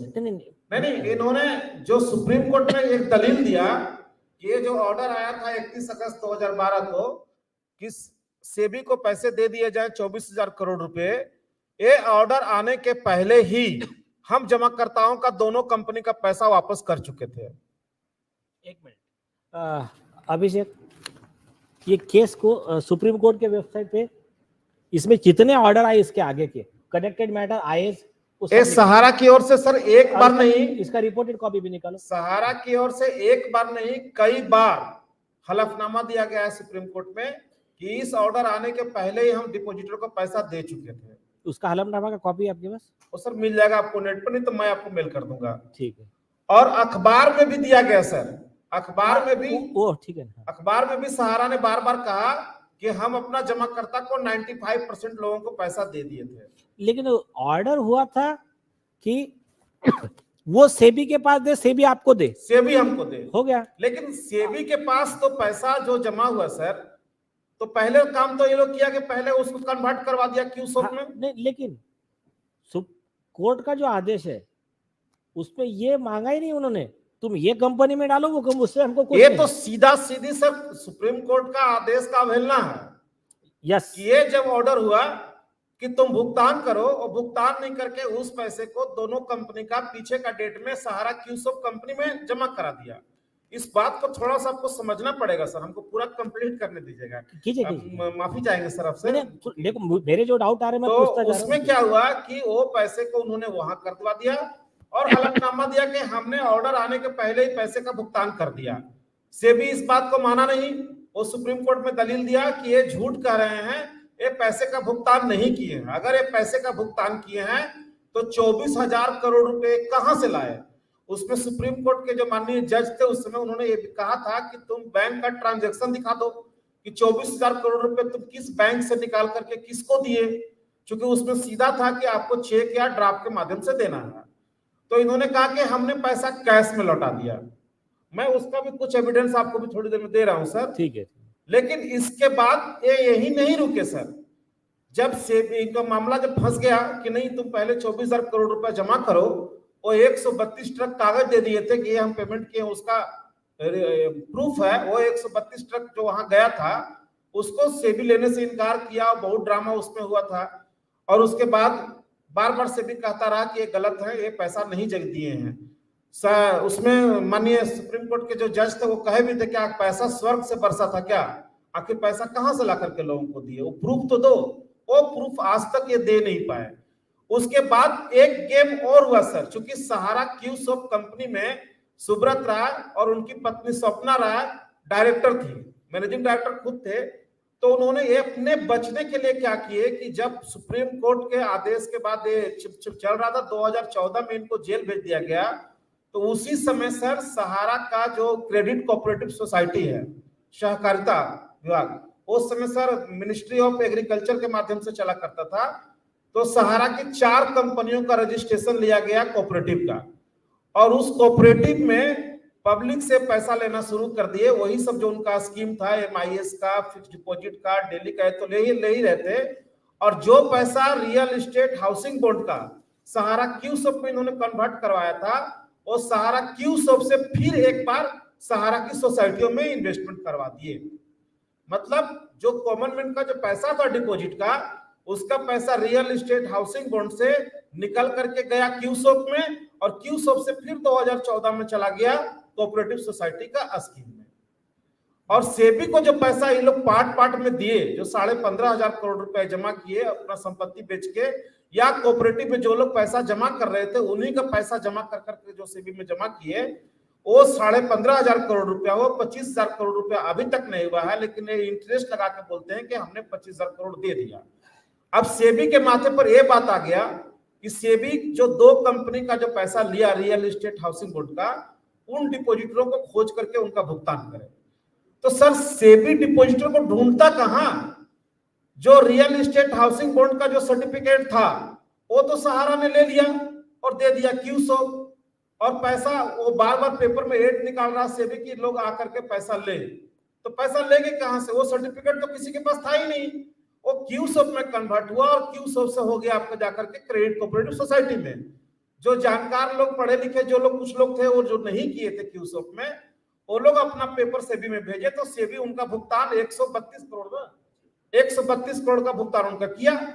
लेकिन आम पब्लिक जो 2 बार कन्वर्जन के मार में चले गए, वो पेपर भेजते कहां और सेबी उनको पैसा देता कहां? हम लोग सेबी को RTI किए तो सेबी ने सीधा हाथ खड़ा कर दिया कि मेरे पास सहारा रियल एस्टेट और सहारा हाउसिंग बोर्ड का ही पैसा आया हुआ है, मेरे पास सोसाइटी का 1 रुपया भी नहीं है, इसीलिए मैं इस पैसे से सोसाइटी के जमाकर्ताओं को नहीं दे सकता। ये मामला पूरा फंस गया सर। तो सुब्रत राय ने सुप्रीम कोर्ट का बात नहीं मान करके भुगतान नहीं किया, और उसको 1 बार नहीं 2 बार कन्वर्जन करवाया। इसीलिए इनके ऊपर में एक बहुत बड़ा एलिगेशन हम लोग लगा रहे हैं कि इनके ऊपर में ये चार्जेस बनता है सर। कोर्ट का बात नहीं मानने का, आम पब्लिक को धोखा देने का, सेबी को धोखा देने का, आम जनता का पैसा हड़पने का। अब उसके बाद की जो बातें हुई सर कि लोगों से जो कोऑपरेटिव की स्कीम थी उसमें लोगों से पैसा लगाते गए। अब भुगतान देने की बारी आई। सहारा का शुरू से ही एक आदत रहा है कि बाजार से वो पैसा कलेक्शन करता है अपने एजेंट के माध्यम से। तो पूरे देश में इसके करीब 5000 से ज्यादा ब्रांचेज और फ्रेंचाइजी वगैरह हैं। तो ये करता क्या था सर कि जैसे मान लीजिए एक ब्रांच का अगर किसी महीने में 1 करोड़ रुपए का भुगतान अगर करना है तो वहां के एजेंटों पर दबाव दे करके उस मार्केट से 2 करोड़ 2.5 करोड़ का कलेक्शन करता था, डेली डिपॉजिट, मंथली रेकरिंग के माध्यम से, फिक्स डिपॉजिट के माध्यम से। और एजेंटों पर भी दबाव रहता था कि तुम अपना इतना कोटा पूरा करो, नहीं तो पेमेंट नहीं हो पाएगा। एजेंट अपने करते थे तो वो जो पैसा आता था वो 1 करोड़ का अगर है तो 1 करोड़ रुपया पेमेंट करके बाकी 1.5 करोड़ रुपया सहारा के हेडक्वार्टर में ट्रांसफर हो जाया करता था। तो वो पैसा जैसे जैसे वो तो बढ़ेगा, जब उसका पैसा पूरा बढ़ना शुरू हो गया तो कोऑपरेटिव का भुगतान होना धीरे धीरे बंद हो गया। लोगों ने पता किया कि भाई पैसा कहां से मिलेगा, तो लोगों को पता चला कि सेंट्रल कोऑपरेटिव रजिस्ट्रार दिल्ली में जो है वहां अगर हम कंप्लेन करेंगे तो वहां से हमको पैसा भुगतान हो जाएगा। तो कोऑपरेटिव के दफ्तर में लोगों ने कंप्लेन भेजना शुरू किया। जब कंप्लेन भेजना शुरू किया तो कुछ लोगों का पेमेंट वहां से कोऑपरेटिव मंत्रालय से जो आता था उसको कुछ कुछ पैसा मिला और बाकी लोगों को नहीं मिला। उसके बाद जो भी चीज हुआ वो सब कुछ आपके सामने है। कोऑपरेटिव की चारों कंपनियां में वो 2 रियल एस्टेट हाउसिंग बॉन्ड का पैसा आया और मार्केट से नया पैसा भी उसी में कलेक्शन होता हुआ रह गया। तो वो पैसा पूरा का पूरा वहां डंप हो गया। उसके बाद जब कंप्लेन होना शुरू हुआ तो उन लोग क्या किए कि दिल्ली उच्च न्यायालय में मामला गया, दिल्ली हाईकोर्ट में। दिल्ली हाईकोर्ट पिछले साल 2022 के मार्च महीने में एक ऑर्डर पास किया कि डिपॉजिटर का सबका भुगतान जल्द से जल्द करो, लेकिन उसका भी आदेश का अवहेलना हुआ, भुगतान नहीं हुआ। और उस आदेश में यह भी था कि सहारा कोई भी नया पैसा, चाहे वो रिन्यूअल हो चाहे नया हो, वो पैसा कलेक्शन आपको नहीं करना है। लेकिन उस आदेश का भी इन्होंने धज्जी उड़ा दिया और आज भी मार्केट से लुक छुप करके ये लोग पैसा ले रहे हैं। उस आदेश को भी नहीं माना। सहारा इंडिया ने इस देश का कोई भी कानून नहीं माना सर। लेकिन आप जो कह रहे हो आज भी वो लोग पैसा ले रहे हैं जी, कौन से अकाउंट में ले रहे हैं और देने वाले लोग कौन है? देने वाले जो भोले भाले जो लोग हैं जिनका पेमेंट अभी तक फंसा हुआ नहीं है, चाहे नए ग्राहक हैं उनको ढूंढ ले रहे हैं या किसी का रिन्यूअल है उसको जमा करवा ले रहे हैं। इस तरह से लोग लुक छुप करके एक्सेप्ट नहीं करते, लेकिन हम लोग प्रमाण दे सकते हैं।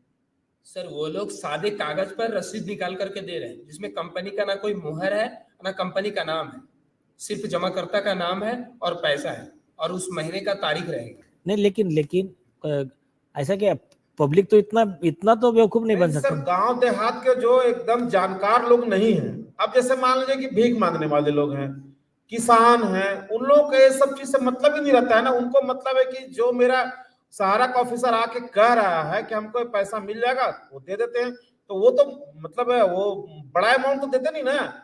जो रिन्यूअल है, जैसे मान लीजिए कि 200 रुपया का उनका अकाउंट है, 1000 रुपया का अकाउंट है, वही उन लोग को 1000 रुपया 1200 रुपया महीना का रिन्यूअल दे देते हैं। लेकिन 1-1 500 रुपया से वो लोग कई लोगों से वसूलते हैं, तो उनके पास तो पैसा ज्यादा आ जा रहा है ना। जबकि ये सीधा सीधी ऑर्डर था कि आपको कोई पैसा नहीं लेना है, उसको भी ये लोग नहीं माने। दूसरा चीज सर, लेकिन अगर किसी व्यक्ति को ऐसा बोलकर पैसा लिया जा रहा है तो ऐसा कोई व्यक्ति सबूत के साथ शिकायत है किसी की? ऐसे हम लोग आपको देंगे सर, क्योंकि ये लोग बहुत छुपा के वो सब काम करते हैं।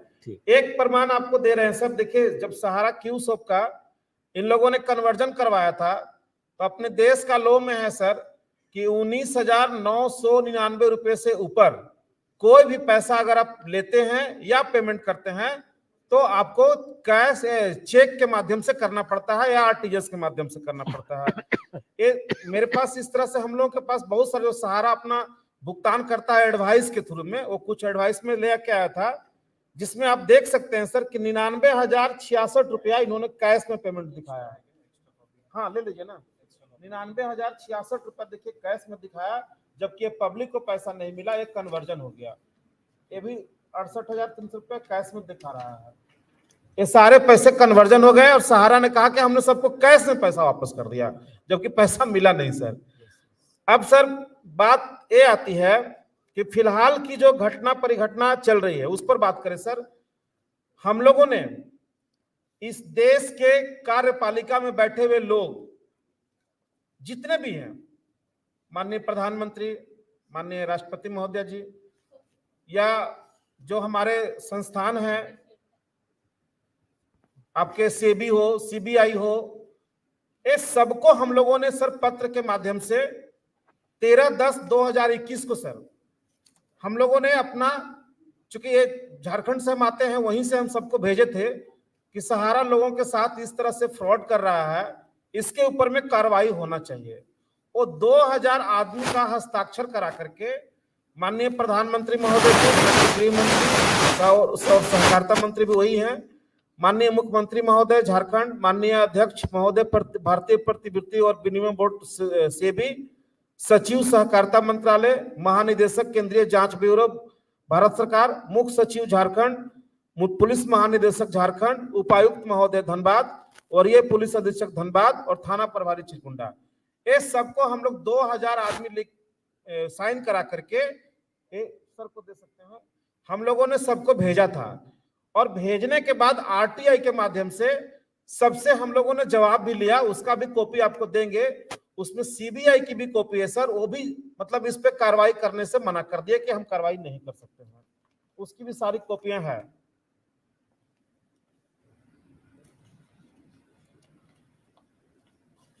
ठीक है,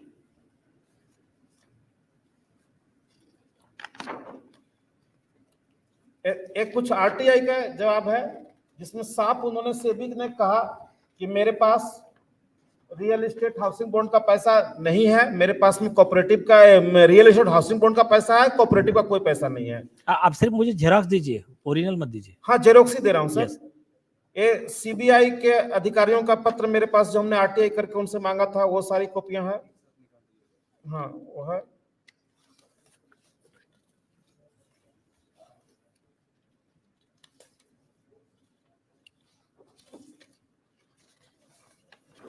ये ले लीजिए, ये सब है, बहुत सारी कॉपी, बाकी हम मेल करके भेज देंगे आपको सर।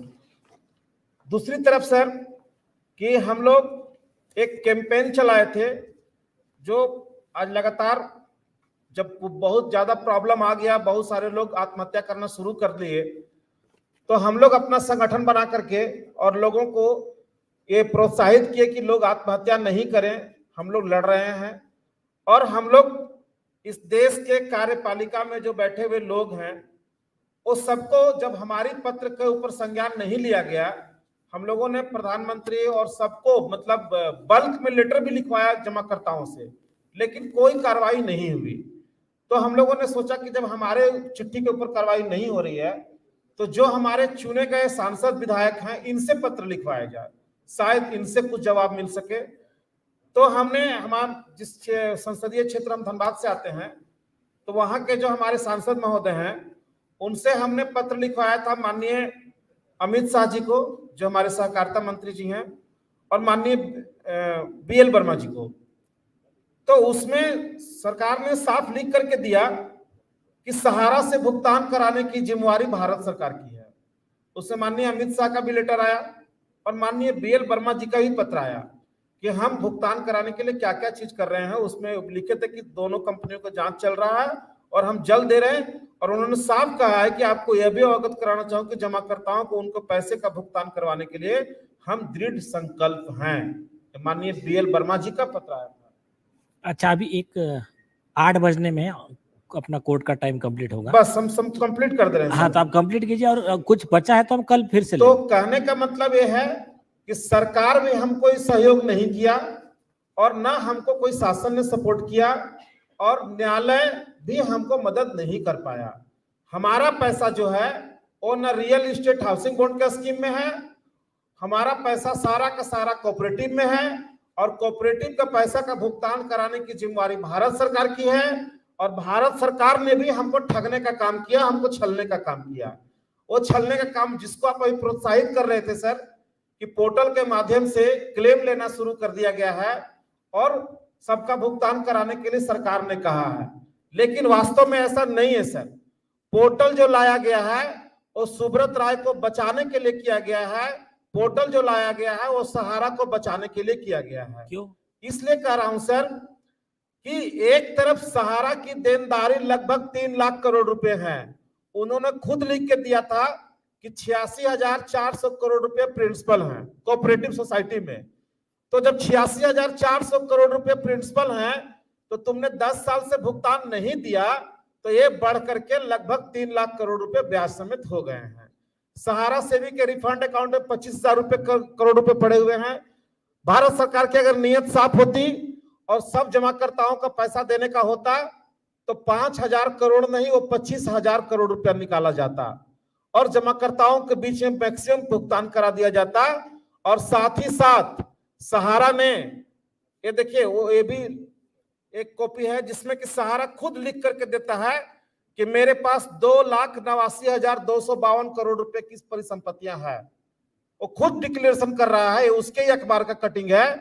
और कई बार अखबार में निकाला कि मेरे पास में देनदारी से 3 गुना ज्यादा की संपत्ति है। तो भारत सरकार की अगर नीयत साफ होती और सबका भुगतान अगर करना होता तो इमीडिएट सहारा की संपत्ति सीज करके और आम जमाकर्ताओं का भुगतान करा दिया होता, लेकिन ऐसा नहीं हुआ। एक पोर्टल लाया गया सर, और पोर्टल के माध्यम से ये कहा जा रहा है कि जो जमाकर्ता इसके ऊपर क्लेम करेंगे उनको इनिशियली मात्र 10,000 रुपए दिया जाएगा।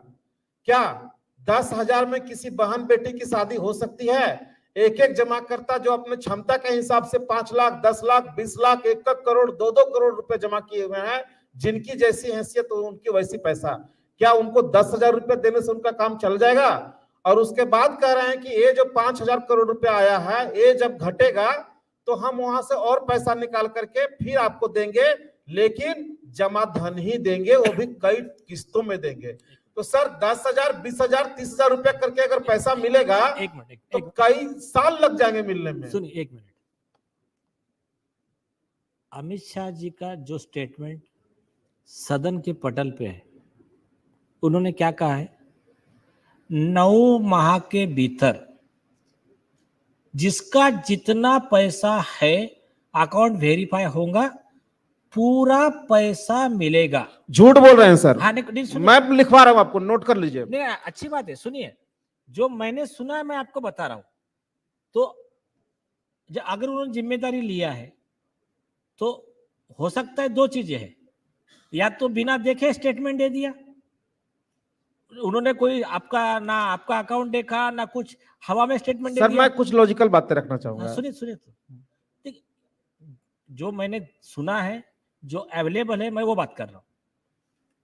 तो एक पॉसिबिलिटी है कि अमित शाह जी को या तो उनके अधिकारी ने, उनके पीए ने गलत जानकारी दिया, या तो फिर उन्होंने इसको अपने मन से बोल दिया, जो भी पॉसिबिलिटी है। तो अगर वो कह रहा है, एक जिम्मेदार पद पर बैठा हुआ एक व्यक्ति कह रहा है कि 9 महीने के अंदर मैं पैसे लौटा दूंगा, और वर्ड आप उनके मार्क कीजिए, हो तो उसको देखो, अगर अवेलेबल है तो उनका इंटरव्यू जो है अपने इसके लिंक में होगा अमित शाह जी का। तो अब दूसरी पॉसिबिलिटी ये है कि आपका एक व्यू है कि नहीं, ये सिर्फ लॉलीपॉप है, ये पैसा नहीं देने वाले या दे नहीं सकते, ये व्यू है। तो आपके पास कुछ ऐसा लॉजिक या कुछ एविडेंस है कि वो गलत करे? आप बताइए। जी यस। पूरा का पूरा भुगतान 3 लाख करोड़ रुपए के हैं। पैसा मिला है उनको 5,000 करोड़ रुपया। समय मिला, उन्होंने कहा फर्स्ट फेज में 5,000 करोड़, फर्स्ट फेज में 5,000 करोड़ रुपया। टोटल डिपॉजिटर की संख्या है 10 करोड़। 1 करोड़ के लोग लगभग अभी तक क्लेम कर चुके हैं। 9 महीना का टाइम सर, समय मार्च में हुआ था, 29 मार्च को जजमेंट हुआ था, तो 9 महीना बीतने में और कितना समय बच गया सर? नहीं, उसके लिए नहीं, उनका कहना है अभी जिस दिन उन्होंने डिक्लेयर किया उससे 9 महीना। सुप्रीम कोर्ट का जो आदेश है सर, जो पिनाकी मोहंती जी का जो था वो पीआईएल, उसमें जो आया है वो सुप्रीम कोर्ट ने उसमें लिखा था कि 9 महीना में पैसा देना है सबको। कौन सा जजमेंट? वो होगा, नोट करो। पिनाकी मोहंती जी वाला जो था उसमें साफ स्पष्ट लिखा हुआ है कि 9 महीना में पैसा भुगतान कर देना है, और 9 महीना में अगर पैसे भुगतान नहीं हुए 5,000 करोड़ तो वो पैसा सरेंडर कर देना है फिर सहारा और सेबी के रिफंड अकाउंट में। 5,000 करोड़ रुपए कहीं से भी नहीं भुगतान हो पाएंगे क्योंकि 6 महीना बीत चुका है और पोर्टल इतना लिटिकेटेड है, वो स्पष्ट नहीं है, उसमें डेथ क्लेम नहीं ले पा रहा है लोग, और जितना लोग क्लेम कर रहे हैं उसमें से 5% 7% लोगों का ही पास हो रहा है, बाकी सारा रिजेक्ट हो रहा है। सबका रिजेक्ट का मैसेज मोबाइल में आ चुका है। ये तो कई लोगों ने कंप्लेंट किया, क्यूआई पे भी किया है कंप्लेंट। सारा रिजेक्ट का मैसेज आ जा रहा है, जबकि रिजेक्ट करने की संभावना क्या है? जब आप सर्टिफिकेट। सर माफी चाहता हूँ, यस बोलिए। जो पेन की मोहंती वाला जो ऑर्डर आया है, जो इसमें आईए लगा था, सबसे महत्वपूर्ण बात इस ऑर्डर में क्या है? 31 अगस्त 2012 में, और उसके बाद एक ऑर्डर आया था जो सहारा ने खुद कबूल किया था, और उसमें कहा था कि हमने क्रेडिट कोऑपरेटिव सोसाइटी का कुछ पैसा सुब्रत राय की जमानत के लिए लगाया है, जो सेबी के पास जमा किया। अच्छा, ठीक है, वो इस ऑर्डर में मेंशन है, लेकिन बहुत ही कम लोगों को पता है, जो कम से कम आम आदमी है उन्हें तो जानकारी है नहीं है, और मैं पढ़ा लिखा नहीं हूँ, इंग्लिश नहीं जानता। ठीक है, हमारे लोग हेल्प करेंगे आप।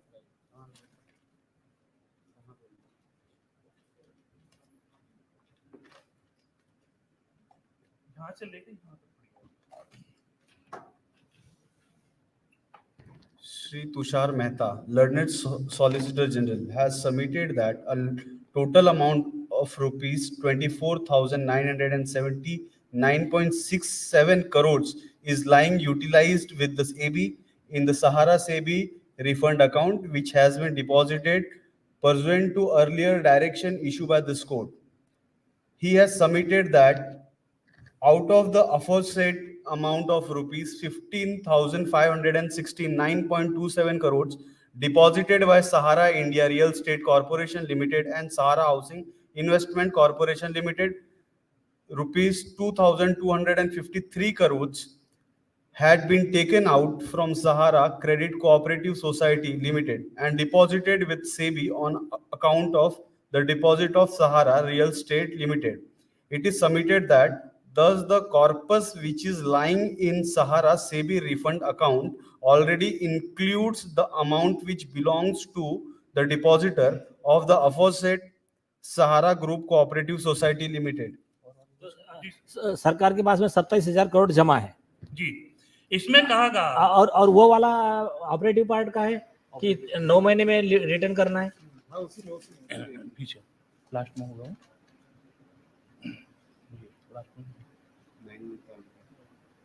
मार्च का ऑर्डर है, कहीं लिखा होगा इस पे। हाँ, तुमको देना है ना। हाँ, इस तरफ रखो।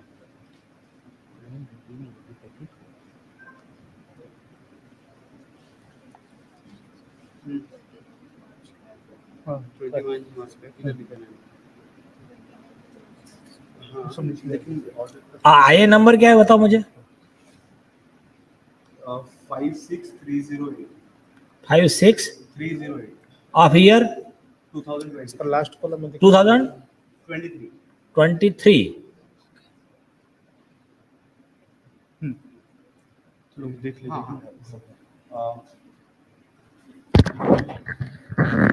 फोर्थ पॉइंट है, लास्ट पॉइंट सर उस ऑर्डर में 29 मार्च 2023 का है। हाँ, Pinaki versus union of India.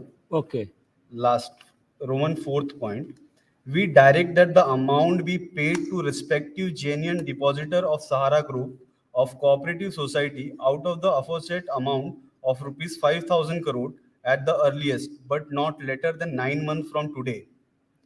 The balance amount thereafter be again transferred to Sahara SEBI refund account.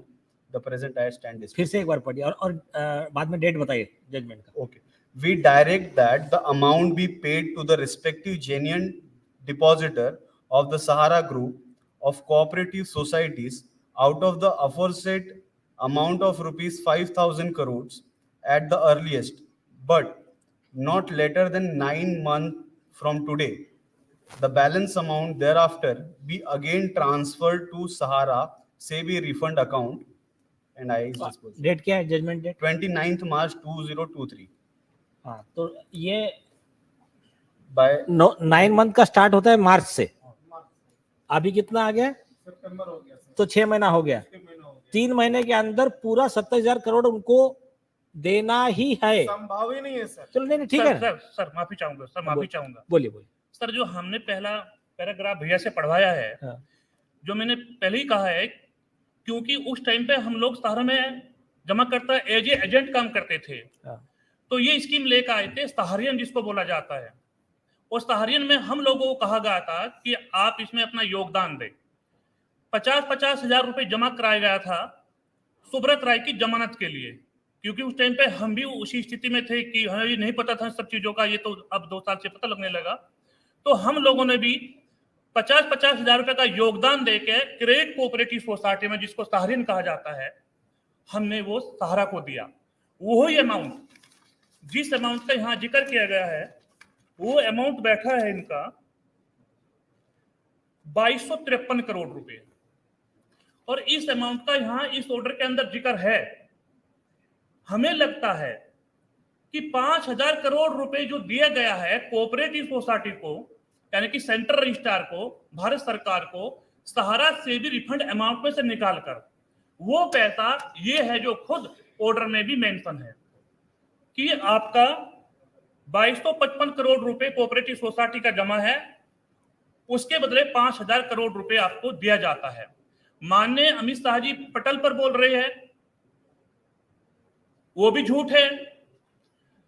Haridwar के अंदर सहकारिता मंत्रालय का एक प्रोग्राम था, एमपी समिति का एक प्रोग्राम था, उसके अंदर कहा गया था कि जितने भी जमा करता है उनको ब्याज नहीं मिलता था,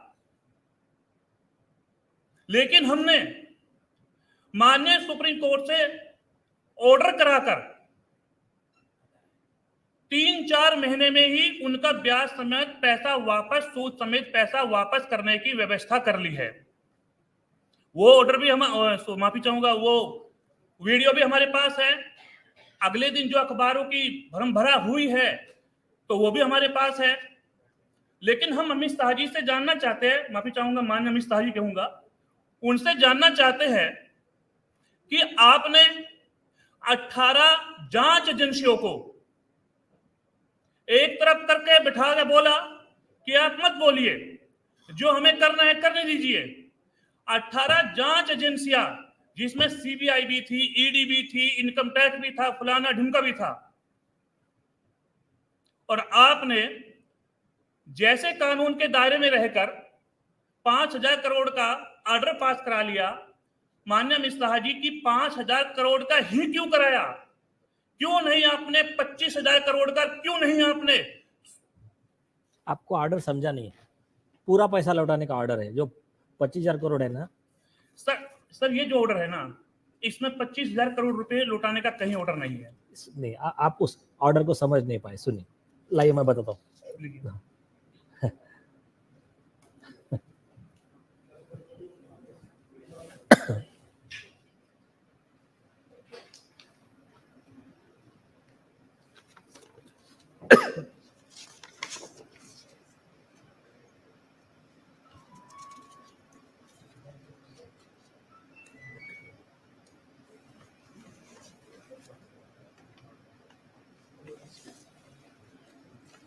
फोर्थ नंबर का पॉइंट, लास्ट पे जहां जजेस की साइन है, ये जजमेंट दिया जस्टिस एमआर शाह ने।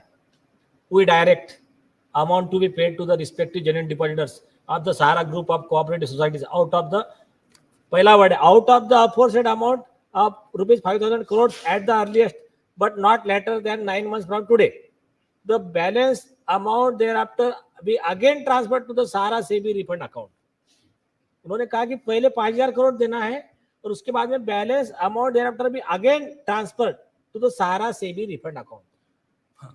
उसमें ये कहा, यही कहा गया कि 5,000 करोड़ रुपए डिस्ट्रीब्यूट कीजिए, अगर पैसा बचता है तो फिर वो सहारा सेबी रिफंड अकाउंट में वापस चले जाएगा। नहीं सर पता कीजिए सर, यही है। एक अच्छा, और एक कोई बात, ओके सुनिए, अब सहारा सेबी रिफंड अकाउंट जो है वो किस लिए बनाए गए? सर सहारा, सबसे पहली बात तो सर ने जो बताया बहुत सारी बातों को बताया, लेकिन इसमें सबसे महत्वपूर्ण बात यह है कि जो माननीय सुप्रीम कोर्ट की अवहेलना हो रही है। माननीय सुप्रीम कोर्ट ने 31/8/2012 को जो आदेश दिया था, वो तो उस आदेश में सीधा सीधा कहा था और सेबी ने उसमें कि 24,000 करोड़ रुपए आपको सेबी के पास जमा करना है। बराबर, जो ठीक है, कहा था 15% की ब्याज के साथ। लेकिन आज तक सहारा ने 24,000 करोड़ रुपए न जमा करके मात्र 15,726 करोड़ रुपए जमा किया। और ये जो कह रहे हैं फिर सॉलिसिटर जनरल कि out of the total amount of 24,979 crore lying in the Sahara SEBI refund account. बिल्कुल सही बात है। वो जिस अकाउंट में पड़ा है, वो इंडियन बैंक में पैसा पड़ा हुआ है, वो इंटरेस्ट सहित जो बैंक इंटरेस्ट है उस समय ये पैसा हो गया। ओके। जबकि 2021 में सेबी ने खुद एक आईए लगाया है माननीय सुप्रीम कोर्ट में और कहा कि मुझे 62,000 करोड़ रुपए सहारा से लेने हैं। ओह यस, ठीक है ना। Yes. जिस बात देखिए, अब मामला कहां है। जिस तरह हमको बताया गया था कि आप इसका कन्वर्जन करा लीजिए और पैसा सहारा ही देगी, अब वही मामला फंसता है। अगर 24,000 करोड़ का पालन हो गया होता, सेबी ने 3 बार अखबार के माध्यम में विज्ञप्ति जारी करके एक तक भारतीय को बताया था, एक तक जमाकर्ता को बताया था कि जिसका पैसा सहारा रियल एस्टेट और हाउसिंग में जमा है वो हमारे पास अपने डॉक्यूमेंट भेज दे और पैसा देने की जिम्मेदारी मेरी है। जबकि इस ऑर्डर में नहीं, वो दूसरे ऑर्डर में हमारे पास है, और जो सेबी से हमने आरटीआई लिया, माननीय सुप्रीम कोर्ट से आरटीआई लाई, उसमें भी है 146 करोड़ रुपए जिनके पास डॉक्यूमेंट्स था, सेबी ने उनको वापस भी किया। तो फिर इसमें सेबी की गलती नहीं है? सेबी कहां से गलत है? सेबी गलत नहीं है, सेबी गलत है, लेकिन हम जहां बताएंगे गलत वहां होगी। 146 करोड़ रुपए का पैसा उन जमाकर्ताओं को वापस किया है जिनका डॉक्यूमेंट्स सेबी के पास, रियल एस्टेट और हाउसिंग के पास चले गया। बहुत अच्छे से इन्होंने बताया, मेरे समझ में आई बात, बहुत अच्छे से बताया। यस। अब उस दौरान क्या हुआ, विज्ञप्ति जारी हो गई। आप तो जानते हैं कि दूर दराज के, जैसे भैया ने बताया कि लोग लगे हुए हैं सहारा में, पैसा भी निवेश किया है। अभी तो ये भी पता नहीं चल पाया कि सहारा में हो क्या गया। तो बहुत लोगों ने नहीं करा, बल्कि अपने एजेंट से, हम लोगों के दबाव में, एजेंट के दबाव में, या फिर कंपनी के दबाव में, कि कंपनी बार बार कहा कि अगर आपने इसका कन्वर्जन नहीं कराया क्यूसोप में, तो सेबी के इतने मुख्यालय नहीं है या सेबी की इतनी फ्रेंचाइजी नहीं है कि आपको पैसा इतनी आसानी से दे देगा। तो या तो डर बोल लीजिए या फिर जमाकर्ता का ट्रस्ट बोल लीजिए, विश्वास बोल लीजिए, तो वो कन्वर्ट करवा दिया गया। और उन्हीं डॉक्यूमेंट्स को लेकर 170 ट्रक लेकर सेबी के बंबई कार्यालय पे लगे। लेकिन सेबी को और माननीय सुप्रीम कोर्ट को इस बात का पता भी चल गया था कि इन लोगों ने पेमेंट ना करके उनका कन्वर्जन करा के ये सब कर दिया है। और उसके बाद बार बार सहारा ने भी कहा है कि सहारा सेबी रिफंड अकाउंट में 24,000 करोड़ रुपए वो हमें वापस दे दो।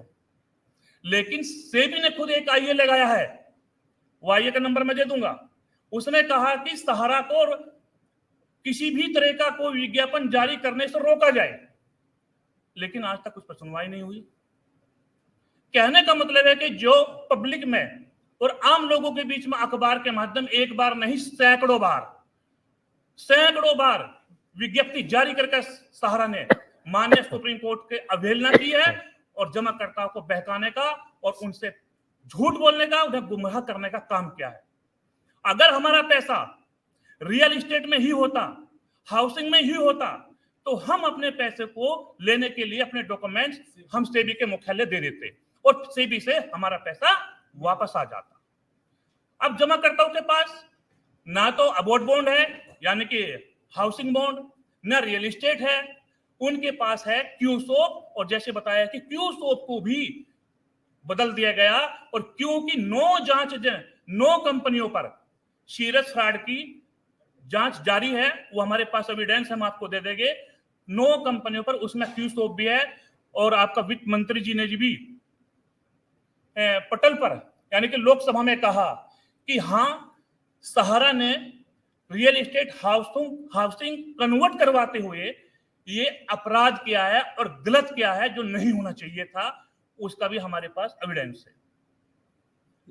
अच्छा, सबसे बड़ी कमी यही रही है, ना तो कानून, न माननीय सुप्रीम कोर्ट, क्योंकि माननीय सुप्रीम कोर्ट में जमाकर्ता की तरफ से आज तक कोई एडवोकेट गया ही नहीं है, और सुनवाई हुई नहीं है कुछ, कोई जमाकर्ता की तरफ से नहीं और गया। सेबी ने आपके हितों का ख्याल नहीं रखा है। दूसरी चीज, उसके बाद सहारा खुद अपने में एक मीडिया है और हमारी आवाजों को दबा दिया जाता है, कॉमन मैन के साथ हुई। मैं आपको बता दूं, इतनी गहरी पैठ सहारा की है। अभी सुशांत मैटर पर बात हो रही थी, किसी साथी ने बोला था कि कोई भारत का नेता, विपक्ष या अपने को स्वतंत्र पत्रकार कहने वाला व्यक्ति जो आज एक दूसरे धड़े में है और यू बड़े बड़े यूट्यूब वे चलाते हैं, बड़े बड़े उनके देखने वाले हैं, लाखों करोड़ों के लोग देखने वाले, सबको इस तरह मैनेज किया था। क्योंकि सहारा ने कहा था हम लोगों को कि जितना पैसा हम कमाते हैं, यानी कि जितना हम प्रॉफिट लेते हैं, उसका 40% हम सामाजिक कार्यों में खर्च करते हैं। तो हमें लगता है कि जो 40% पैसा खर्च किया गया है वो सामाजिक कार्य में नहीं, वो उस कार्य में खर्च किया गया है। तो माननीय महोदय, मामला बहुत बड़ा है और आम आदमी के इतना ज्यादा करीब है। मैं जमाकर्ता के तौर पर 35 लाख रुपए सहारा में जमा किया, जैसा भैया ने बताया, करोड़ रुपए खुद का व्यक्तिगत जमा है इनका। और सबसे बड़ी बात, एक भावनात्मक बात, 20 साल से मैंने काम किया, मेरी 20 साल की और मेरी नहीं 12 लाख लोगों की 20 साल की जिंदगी तबाह हो गई, लेकिन इसको कोई सुनने वाला नहीं है। एक बात कहा जाता है कि न्याय, उस छोर पर बैठा हुआ व्यक्ति अगर उसे न्याय नहीं मिलता तो उस चीज का न्याय का कोई मतलब नहीं रह जाता। लेकिन वास्तव में हमें कोई न्याय नहीं, बल्कि हमें फांसी के फंदे मिल रहे हैं। हमारे साथी ने कल भी, एक व्यक्ति ने सुसाइड किया है, कल भी हमारे एक साथी ने सुसाइड किया है। सुसाइड का सिलसिला थम नहीं रहा और इतनी गरीबत, यहाँ एक मामला हो बनता है। माननीय महोदय, माफी चाहूंगा बीच में नहीं, लेकिन आप बहुत सही विश्लेषण कर रहे हो, एक मामला और बनता दिल है। की बात बता रहे हो। बहुत सारी कंपनियां आती है, जाती है, कोई 2 महीने चलती है, कोई 4 महीने चलती है, कोई 5 महीने चलती है, कोई 1 साल चलती है, और कहता हूं कि अधिकतर कोई 5 साल चलती है। किसी व्यक्ति ने उसमें 10,000 लगाया, 20,000 लगाया, 30,000 लगाया। माननीय महोदय, इसको थोड़ा आप लीजिए, मान लिया उसका 30,000 40,000 रुपए चलेगा, कोई बात नहीं, लेकिन सहारा 45 सालों से काम करती थी और जो 45 सालों से चलते हुए 20-25 साल पहले अब तक रूटीन में आए, उन लोगों ने अपने घर की, अपनी समस्त संपत्तियां बेचकर भी, मकान, दुकान, सब कुछ बेचकर उसमें लगा दिया, अपनी कमाई, अपना फंड, अपनी नौकरी, अपनी मजदूरी सब उसमें लगा दी। लेकिन बाद में जब बेटी की शादी का नंबर आया तो सहारा ने उनको क्या दिया? उनको गरीबी, उन एजेंटों को फांसी, जलालत, ये सब चीजें सहारा ने दिए। मेरे पास ऐसी वीडियो है माननीय महोदय, अगर मैं उसको चला दूं तो बहुत लोग रोने लगेंगे। आखिर हम भी तो इस देश के नागरिक हैं, हमें क्यों नहीं मिलता? हमारे पास नहीं है 15 लाख 20 लाख रुपए हम मान्य कोर्ट में जाए, कौन जाएगा हमारी तरफ से? महोदय, हमें लगता है कि देश का कानून खत्म हो गया। आपने एक बात कही कि आप जाइए जिला सेशन कोर्ट में जाइए और वहां एक एप्लीकेशन दीजिए 156(3) के तहत जानकारी मांगिए। भारत के अंदर 80% FIR 156(3) में ही जाकर दर्ज हुई है, 156(3) में जाकर सुब्रत राय के खिलाफ। सुनिए, 156(3) का FIR अलग चीज है। 156(3) में स्टेटस रिपोर्ट बुलाना और मॉनिटरिंग ऑफ इन्वेस्टिगेशन एक सेकंड थोड़ा वहीं पहुंचूंगा अभी। लेकिन मैंने FIR 2021 में, नवंबर 2021 में कराई थी और दुनिया भर के आईओ उसमें चेंज हो चुके हैं, लेकिन आज तक भी एक भी सहारा के कर्मचारी की गिरफ्तारी नहीं है। मुझे नहीं पता कि उन्हें क्या मिलता है क्या नहीं मिलता। लेकिन माननीय महोदय, आप इस पद पर बैठे हो, सारी चीजों को समझने और देखने का प्रयास बार बार करते होंगे।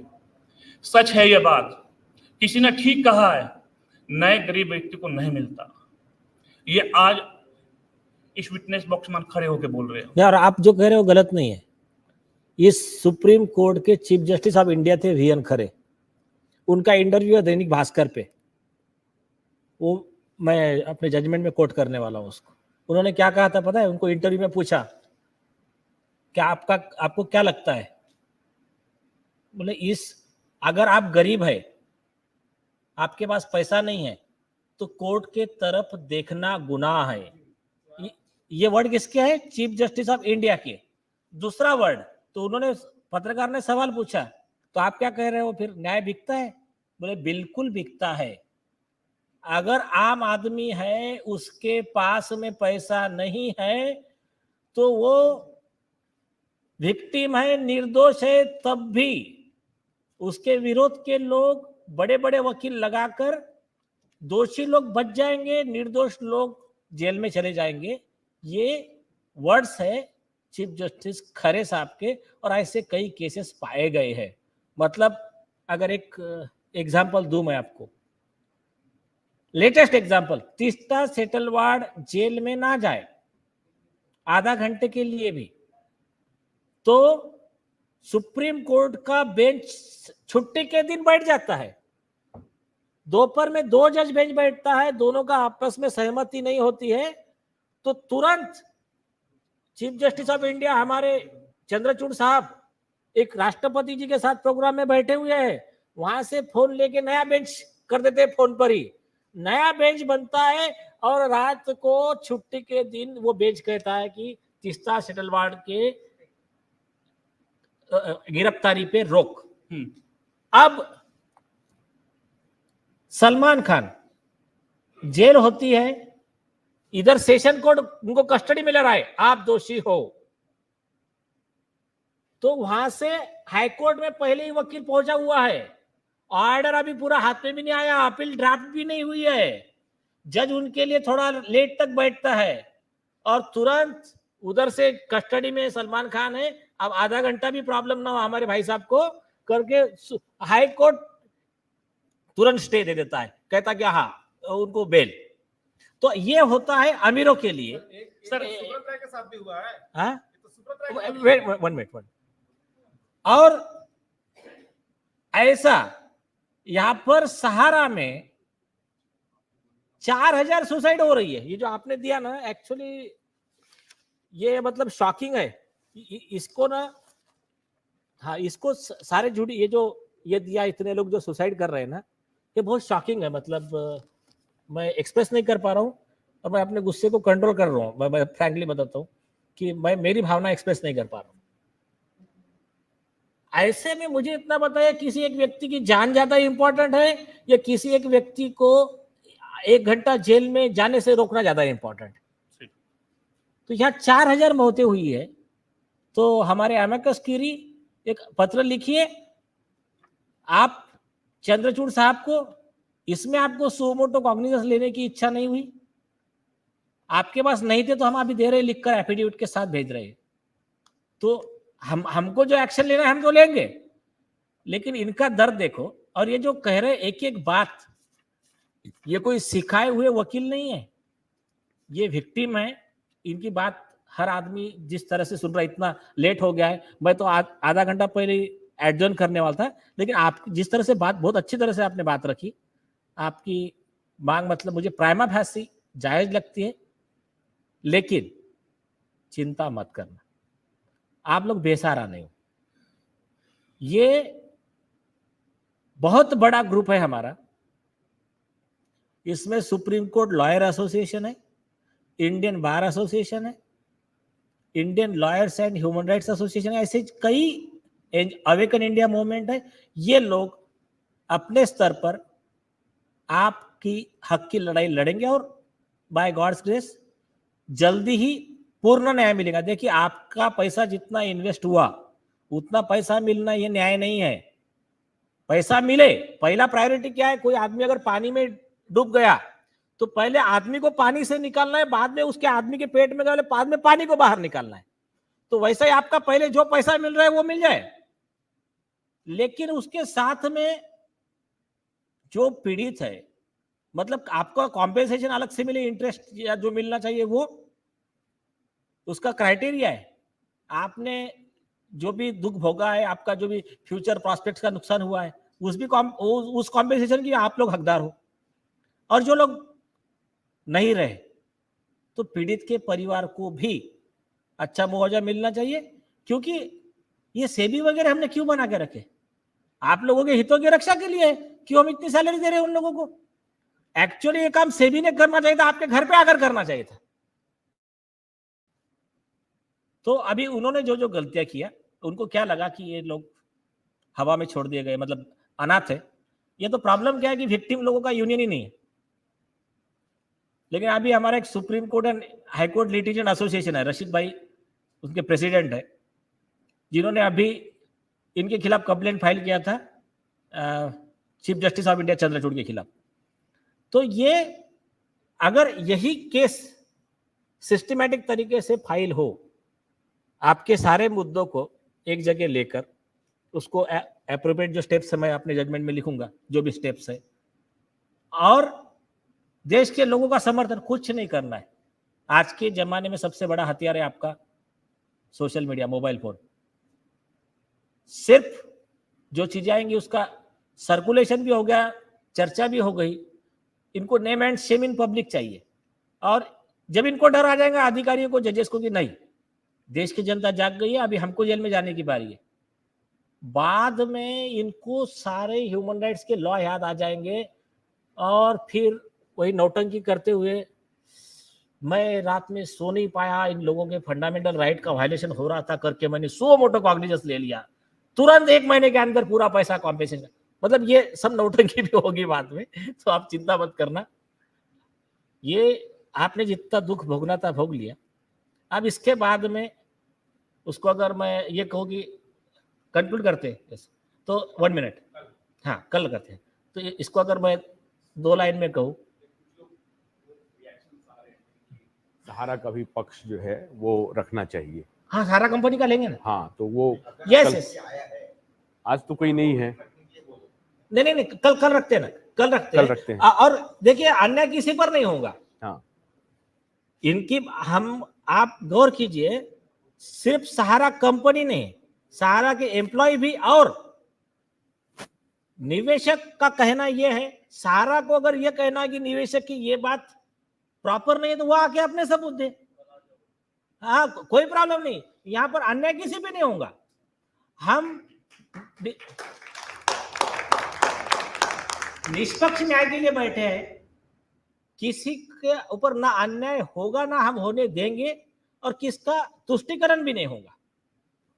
लेकिन जो प्राइमा फैसी इनकी जो बातें मैं सुन रहा हूं, उसके बेस पे जस्ट मैं ये 2 बातें कह रहा था। शुरुआत हम कल से करते हैं, लेकिन बस एंड जो है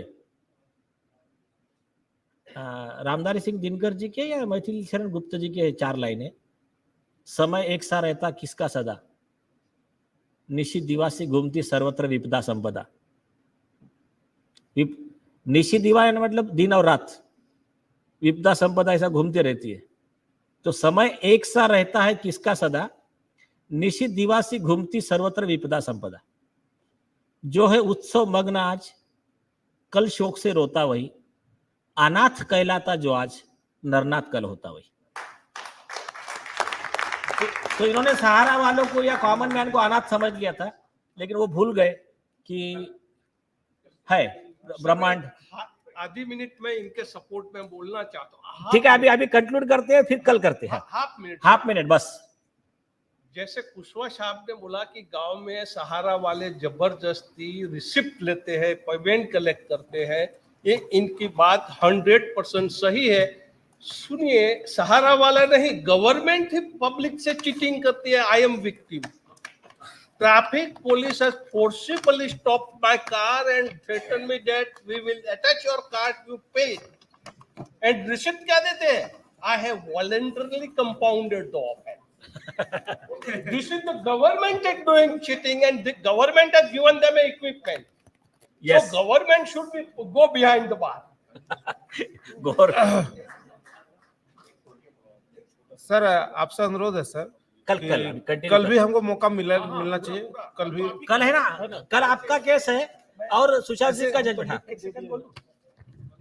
जी मैं सहारा का भी नहीं हूं और आपका भी नहीं हूं, लेकिन एक थर्ड पार्टी इंडिविजुअल करके इस पे एक सही और 100% सॉल्यूशन है, जहां पर आपको पैसा भी मिलेगा और सहारा भी झुकेगा। लेकिन ये क्या सॉल्यूशन है कि मैं टेक्निकली कल पहले माननीय जज साहब से डिस्कस करके कल आपके सामने रखूंगा। वेलकम वेलकम, ठीक है। Court is adjourn.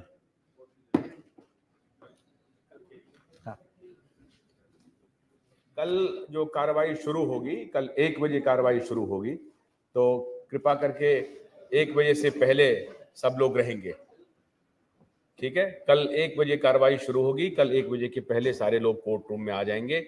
आज कल तक के लिए कार्रवाई स्थगित होती है, और जो लाइव हमारे दर्शक देख रहे हैं उनसे मैं आग्रह कर रहा हूं कि आप इस वीडियो को अधिक से अधिक शेयर कीजिए। ये जनता की महाअदालत देश के कोने कोने तक पहुंचे, ताकि सरकार की भी आंखें खुले, अदालत की भी आंखें खुले, और जो दूसरी एजेंसीज हैं उसकी भी आंखें खुले।